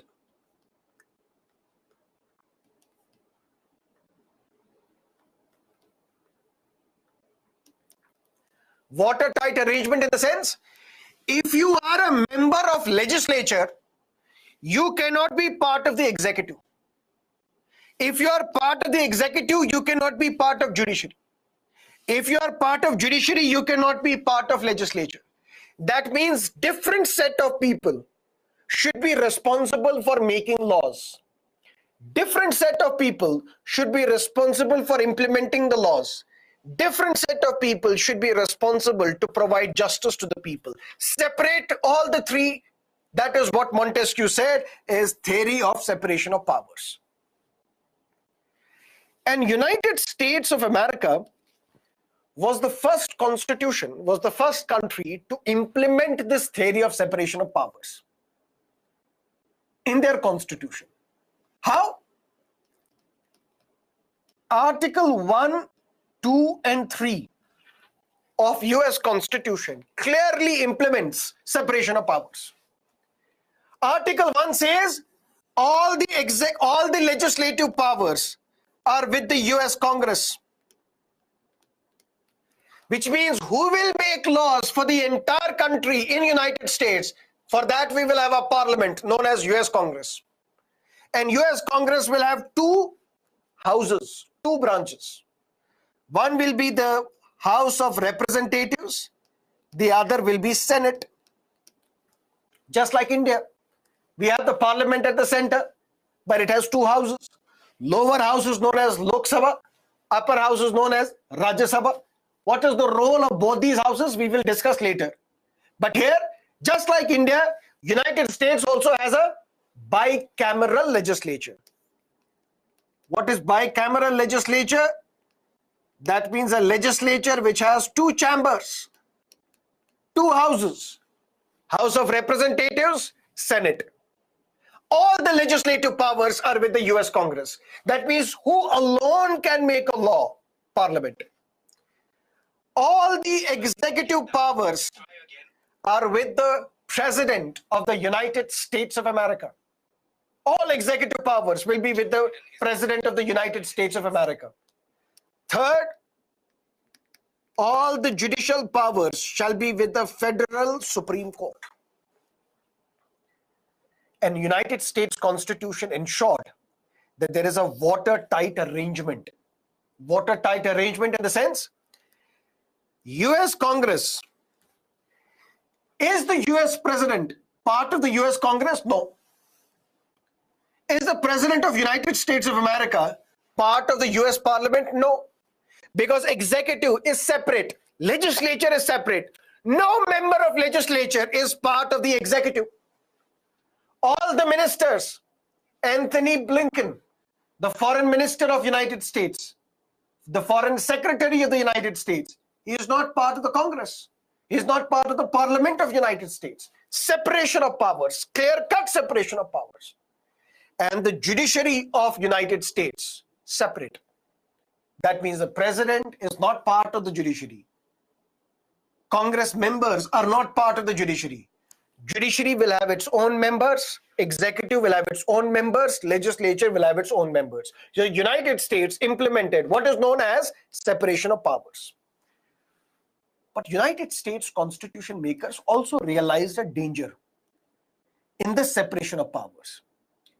They said if we implement this theory of separation of powers completely, then we run a danger. What is the danger? Montesquieu had basically said that all the three organs should be separate from each other, separate in two senses. Sense number one, members of legislature cannot be part of executive and judiciary. Members of executive cannot be part of judiciary and legislature.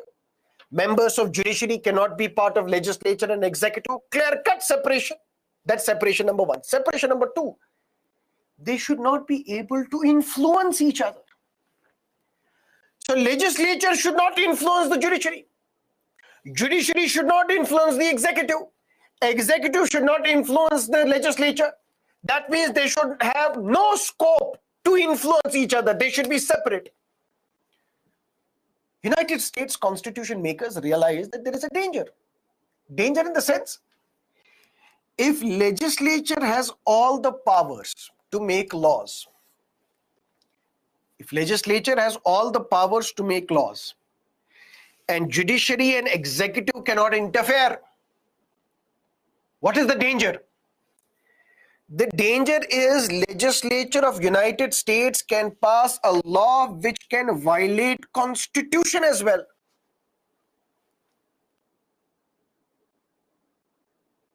If there can be no check on executive, executive may say, I will not implement your laws. I will make my own rules.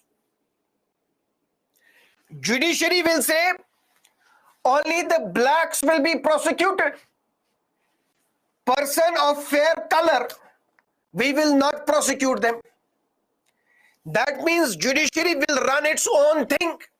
Legislature will do its own thing. Executive will do their own thing.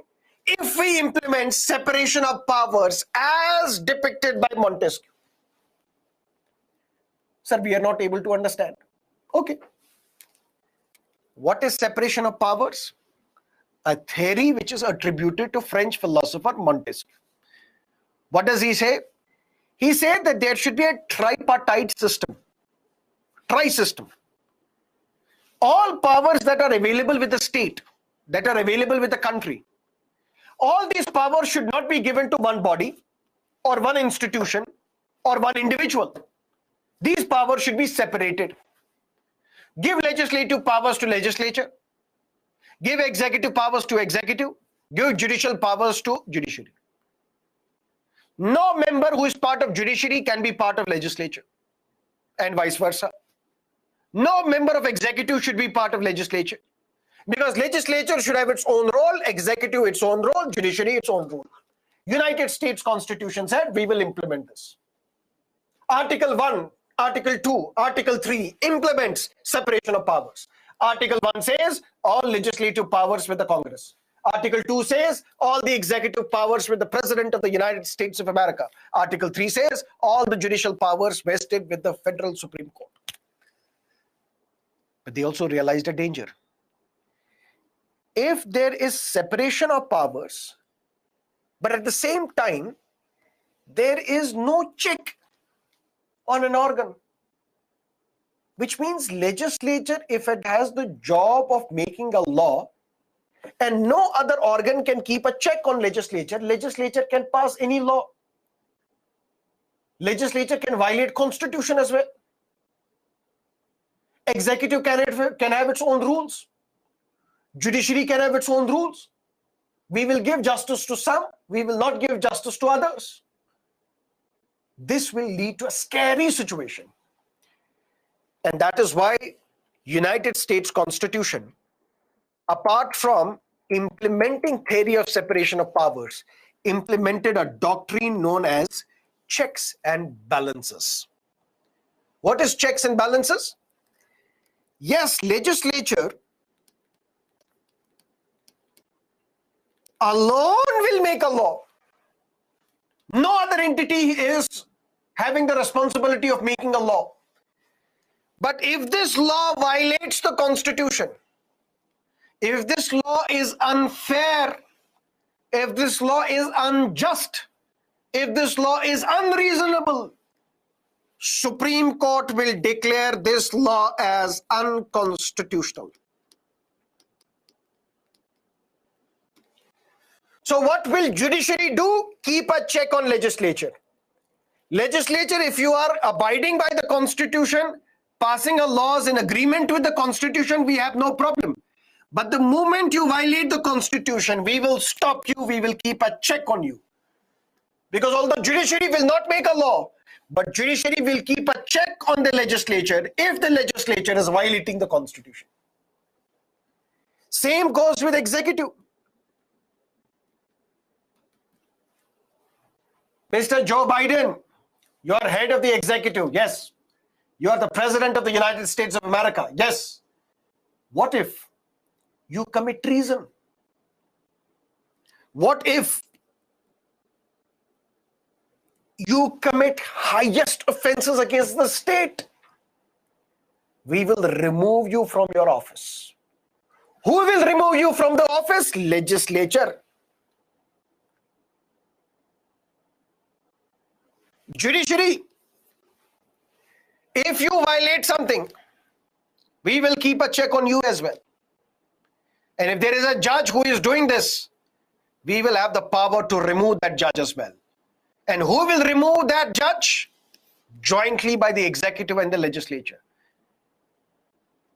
That means apart from implementing the doctrine of or the theory of separation of powers, the US Constitution to keep a check on every organ, because unless and until there is check, there can be disastrous consequences for the nation as well. There has to be somebody to keep a check on each organ. So all these three organs keep a check on each other. Executive is kept under check by the legislature. Legislature is kept under check by the judiciary. And these two organs keep a check on the judiciary as well. And this is how doctrine of checks and balances was implemented in the United States of America. So what is this separation of powers? Tripartite system, as I told you, which is commonly attributed to French philosopher Montesquieu. Although Montesquieu did not use this term, separation of powers, Montesquieu basically used the term distribution of powers. Power should be distributed between legislature, executive, and judiciary, but we call it separation of powers. And in his book, In the Spirit of Laws, Montesquieu described various forms of distribution of political power among legislature, executive, and judiciary. In this tripartite system, the approach of Montesquieu was to present an alternative where excessive powers are not given to one individual or one institution or one body. Powers are distributed. And when powers are distributed, it leads to a smooth functioning of the government as well. It leads to quick decisions as well. Because if I have to take legislative, executive, and judicial decisions together, I will prioritize one set of decisions and will deprioritize other set of decisions. But if these powers are distributed, now one organ deals with legislative powers, other organ deals with executive powers, other organ deals with judicial powers, there can be quick delivery of justice as well. Quick decisions can be taken by the state. James Madison, he was the president of the United States of America. He wrote a beautiful line. He said, concentration of all powers, be it legislative, executive, judiciary, concentration of all these powers in one hand or in one individual may be justly pronounced as the very definition of tyranny. a despotic rule which goes against the spirit of democracy. What about India? What sort of structure do we follow in India? Listen to me carefully. India and United Kingdom. We have got a lot of inspiration from United Kingdom. If you look at provisions of Indian Constitution or the kind of system of government that we have, the parliamentary form of government that we have, where Prime Minister has the real power, although we have the President as well, but the Prime Minister has the real power. All these have been borrowed from the traditions of United Kingdom. Why? For two reasons. One, because the country is diverse. Number one. Number two, because we were under colonial rule for a large number of time, and we were exposed to this British system for a number of years. That is why when the constitution was to be framed by India, we borrowed major provisions in Indian constitution from United Kingdom, because we were exposed to their policies. We were exposed to their systems of government. And in India, we follow a parliamentary democracy. What is this parliamentary democracy? Listen to me carefully.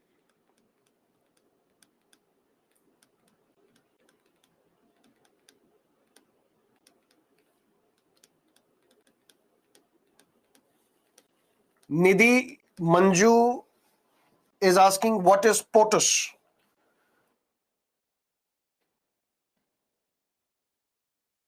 POTUS, my dear, is the full form of President of the United States of America. Clear? We follow parliamentary democracy. And what is this parliamentary democracy? Council of Ministers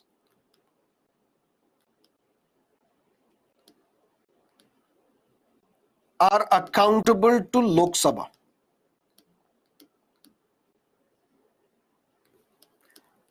Or lower house of Indian Parliament.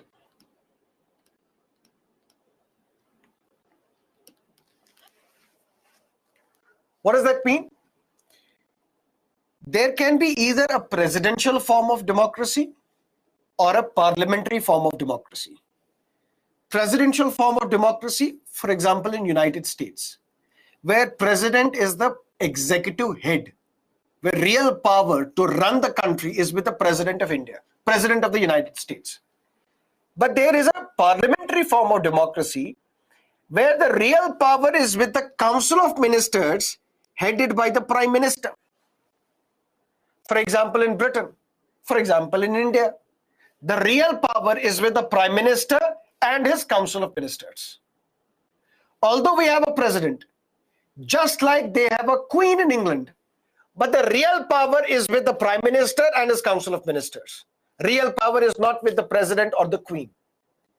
Same parliamentary democracy we followed in India as well. We follow in India as well.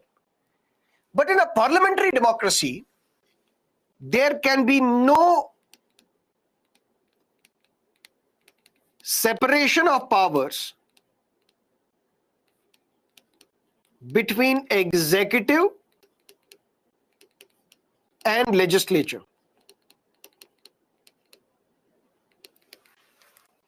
What does that mean? Mr. Modi is the Prime Minister. That means he is part of the executive, but he is also part of the legislature. He represents Varanasi in Lok Sabha. Mr. Amit Shah is a member of the Executive Council of Ministers. He is also the member of the Parliament. Mr. S. J. Shankar is the minister, but he is also the member of the Rajya Sabha, which means the member of the legislature. Similarly, in United Kingdom, all the ministers and the Prime Minister, they are necessarily part of the Parliament as well. That means in a parliamentary form of democracy, executive and legislature cannot be separated from each other in a watertight arrangement.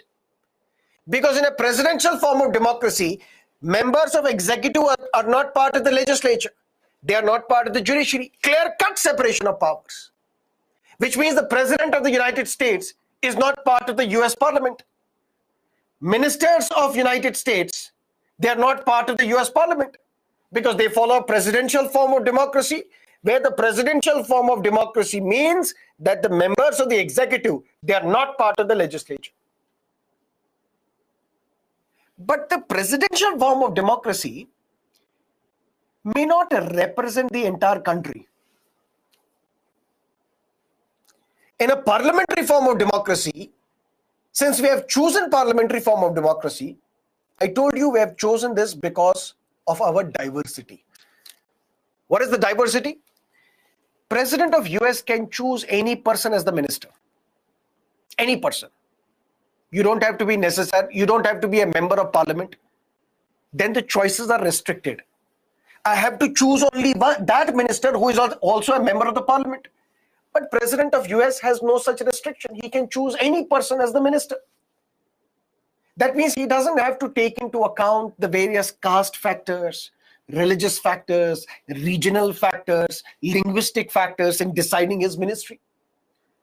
But in a parliamentary form of democracy, where we have the Prime Minister and we have the Council of Ministers, Prime Minister chooses these Council of Ministers who are part of the parliament, representing various states in India, representing various caste groups in India, from different religious groups in India, from different regions of India, from different linguistic groups in India. That means parliamentary democracy is best suited for countries which are culturally very diverse, such as India. And in a parliamentary form of democracy, there can be no strict separation of powers between executive and the legislature. Because we draw executive from the legislature. In a sense, if you are not a member of the legislature, you cannot be made a minister. There is an exception. Exception for some time. What is that exception? Can Mr. Modi ask me today that you become Minister of External Affairs? Yes. But I'm not a member of parliament. I'm neither a member of Lok Sabha nor a member of Rajya Sabha.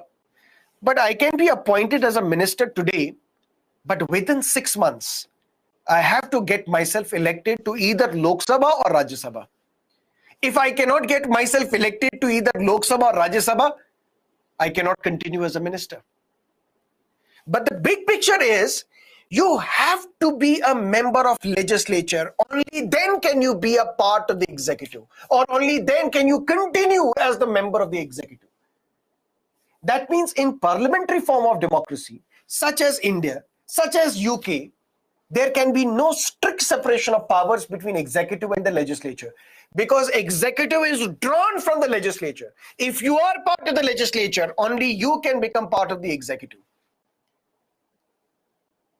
That is why our constitution, under Article 50 of the Constitution, it does not talk about separation of powers between executive and the legislature. It does not talk about separation between executive and the legislature. It talks about separation of executive and judiciary. Which means if you are part of the executive, you can also be a part of the legislature. If you are part of the legislature, you can be part of the executive. But you cannot be part of the executive as well as judiciary. That is something which we will not allow. That violates the Constitution. And how have we implemented this separation of powers between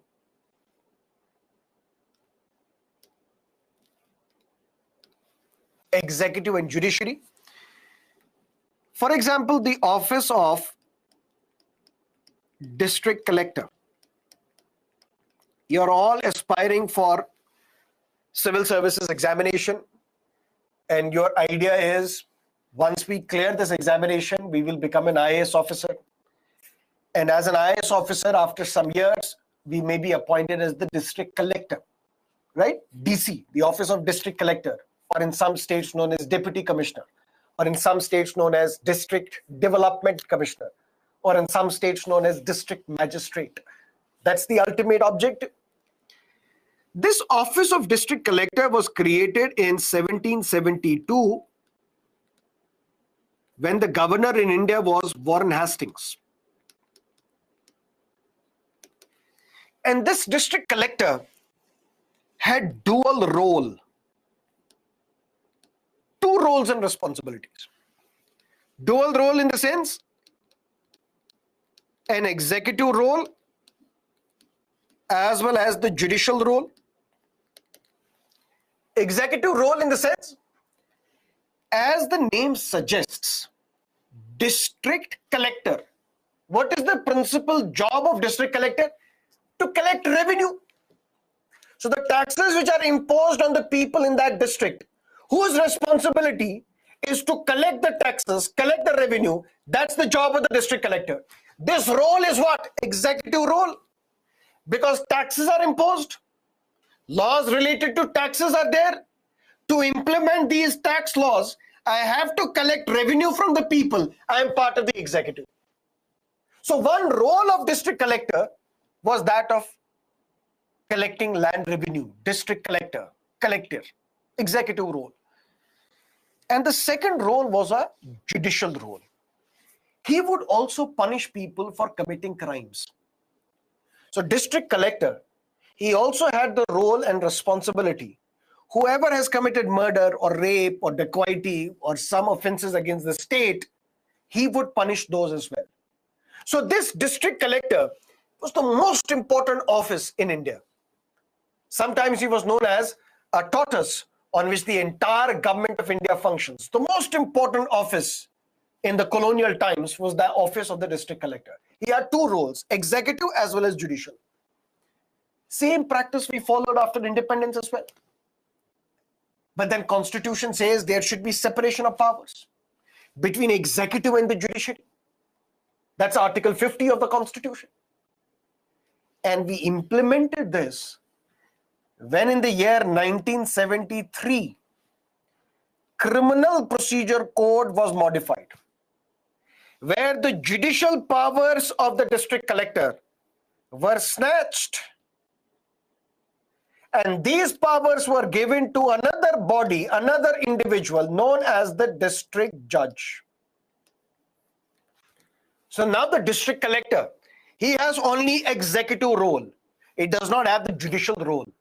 This judicial role, which used to be performed by the district collector in the past, is now performed by a judicial body, by a judicial individual. That individual is known as district judge.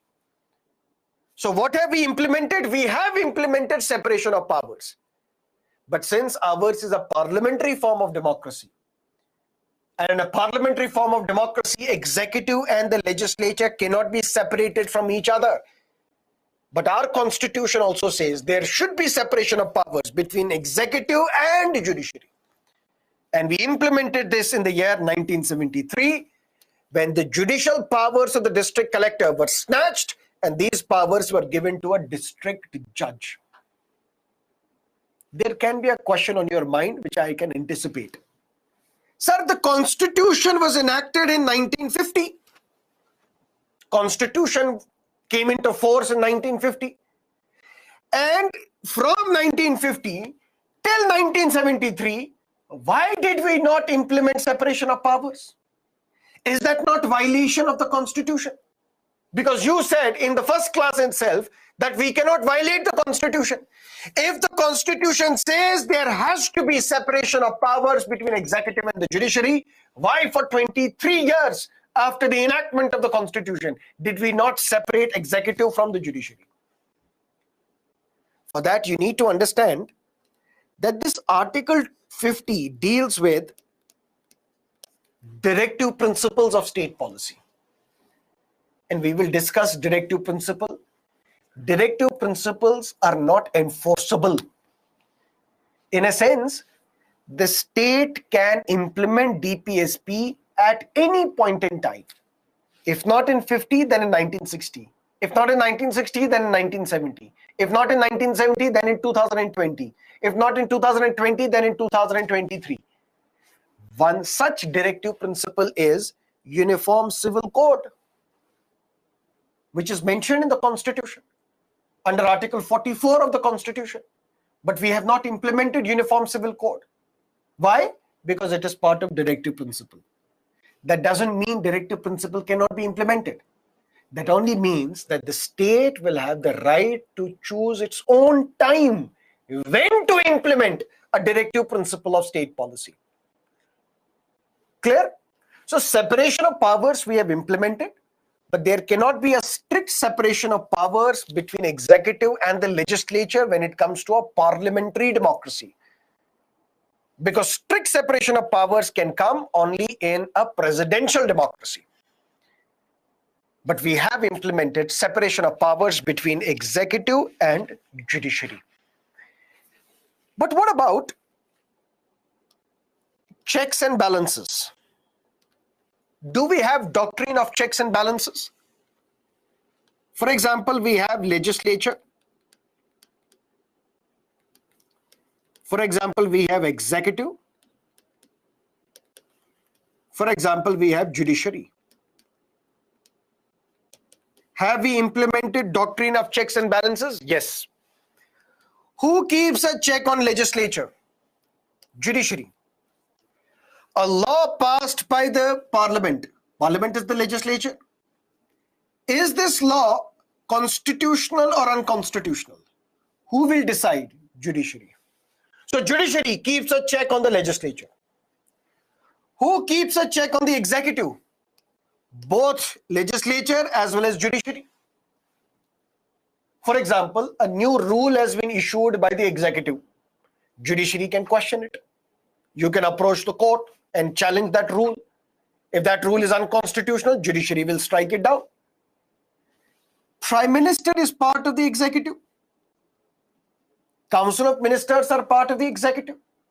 Who keeps a check on them? Legislature. How do we keep a check on how does legislature keep a check on executive? Through something known as no confidence motion. What is no confidence motion? For Prime Minister and his Council of Ministers to survive, they need majority in Lok Sabha. Not in Rajya Sabha, but Lok Sabha.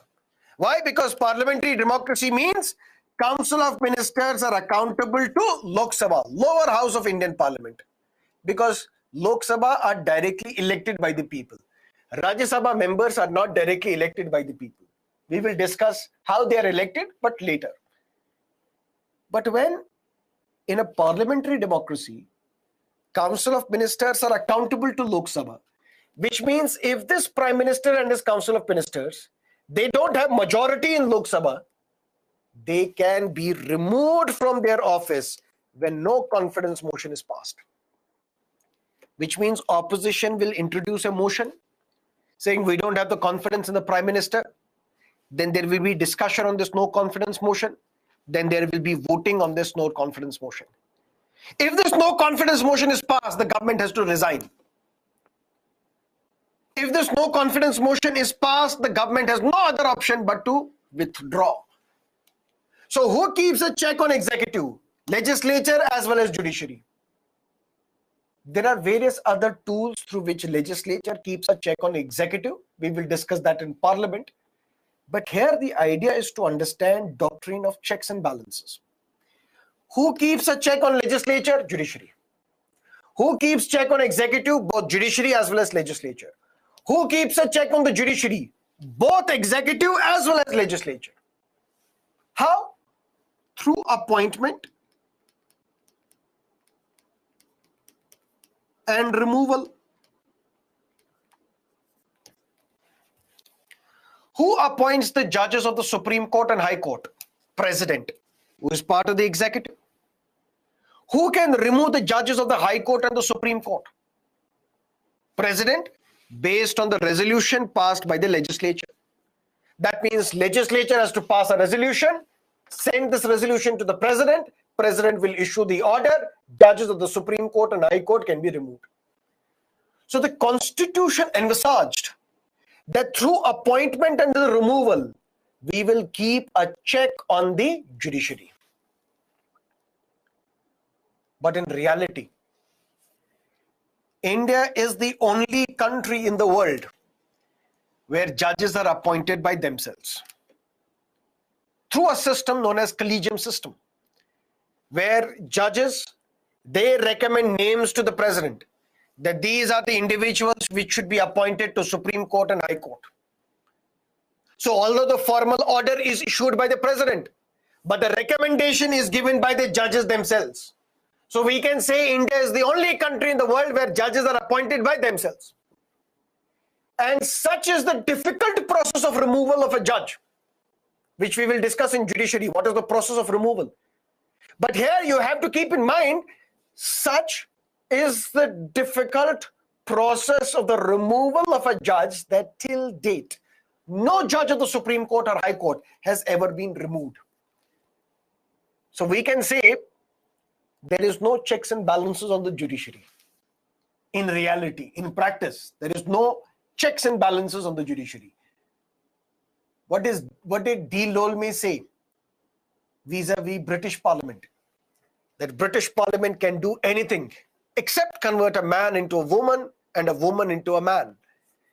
We can perhaps say the same thing about Indian judiciary. But I will go a step further. I will say Indian judiciary is so powerful, it can do anything, even converting a man into a woman and a woman into a man. That's the power of the judiciary. Whether that is good for democracy, bad for democracy, that we will discuss in great detail in judiciary. Here the idea was to give a brief overview of the important concepts. Through these concepts, we will understand Indian Constitution better. First, what is a constitution? You know that? Constitution can be unitary or federal. You know that? Indian Constitution is neither completely unitary nor completely federal. You know that? Indian Constitution, we can say, is quasi-federal. But then we have theory of separation of powers. Don't give all powers to one body or one individual or one institution, because that is tyranny. Separate the powers. Create a legislature whose job is to make laws. Create an executive whose job is to implement the laws. Create a judiciary whose job is to provide justice. But Montesquieu said separate them in a watertight arrangement so that one organ does not influence another organ. US Constitution says we will implement separation of powers. But apart from implementing separation of powers, we will impose or implement doctrine of checks and balances. We will keep a check on every organ so that this organ does not violate its constitutional brief. It does not violate the spirit of the Constitution. And what about India? Since we follow parliamentary democracy, where executive and legislature cannot be separated from each other in a watertight arrangement, that is why we have separation of powers between executive and judiciary, not between executive and the legislature. And apart from that, we have doctrine of checks and balances, where legislature is kept under check by the judiciary, where executive is kept under check by the legislature and the judiciary, where judiciary on paper is kept under check by executive and legislature through appointment and removal. But in reality, in practice, there is no checks and balances on the judiciary. Whether that is good or bad, we'll discuss that in judiciary. Any questions as of now? Let me know. That also makes us towards the end of the class, 9:31. Okay, it's 9:30. We'll discuss constitutionalism tomorrow. We'll discuss various types of majorities tomorrow, and then we will start with the preamble. Now, if you have any questions, please let me know. If not, then the class is over for you. Also, I'll take questions for some time. After that, we will not end the class. The class will continue. In a sense, whatever doubts you have, type your doubts. Our subject matter experts will resolve these doubts, answer your questions. And this window will remain open for another half an hour. That means for half an hour after I'm gone, you can still type your questions, resolve your doubts with the subject matter experts. Questions, please. And also, you will have, after the class is over, you will have the option of rating the class as well. Let me know if you like this class as well. That will be quite helpful.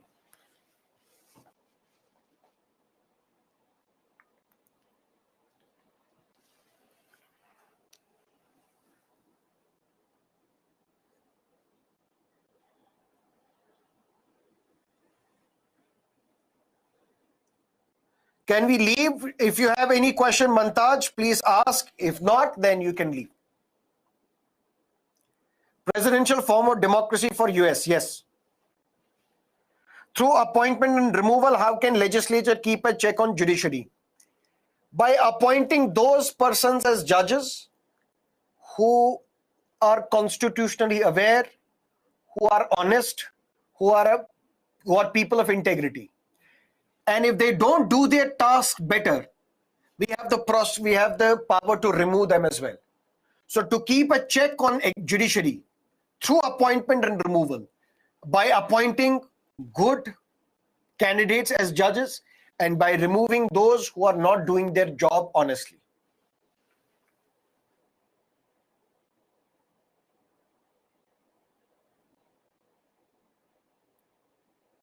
How to access annotated PPTs and additional reading material? It will be available on the app.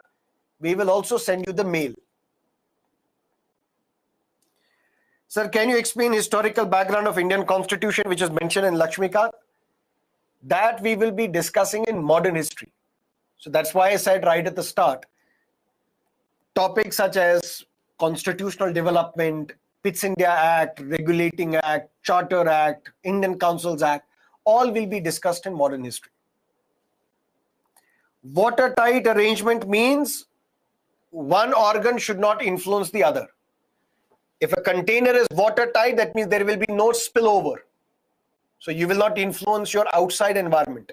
In the same manner, executive will stay in its own domain, not influence legislature, not influence judiciary.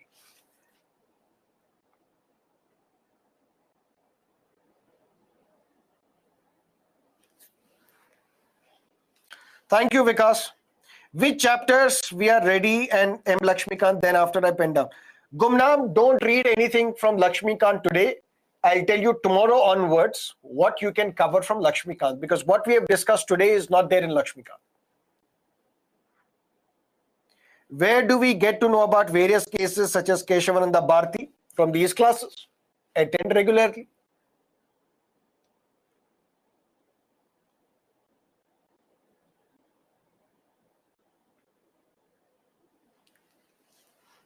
Where states are not consulted in changing the constitution. Fundamental rights, directive principles, fundamental duties, various other provisions of the constitution, states are not consulted.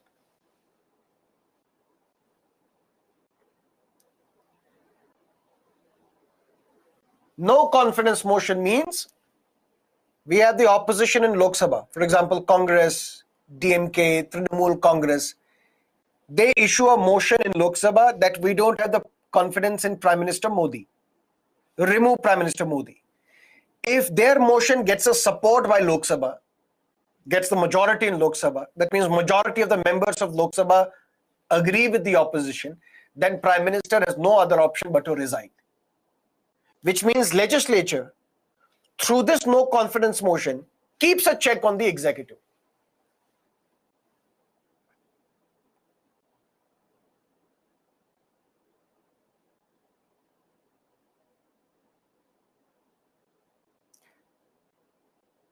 Central tendency of Indian federalism, can you describe again? India, we say, is a federal constitution, federal polity.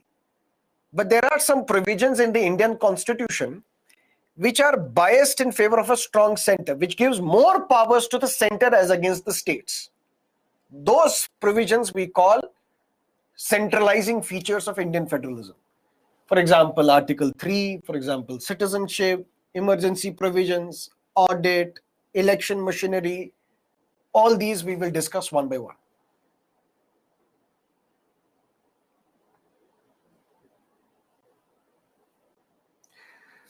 How is executive chosen in United States? Shalu.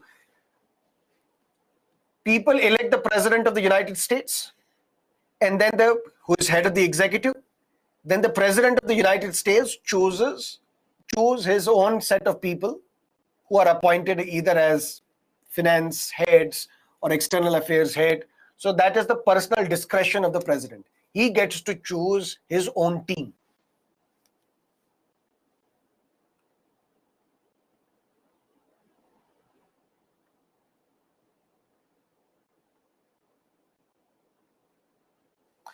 That is it for today. Thank you so much for staying with me. See you again tomorrow, 6 o'clock in the morning. Till then, have a great time. Stay safe, stay well. If you have further doubts, reach out to the subject matter experts. They will be here till 10 o'clock. Bye-bye. Take care.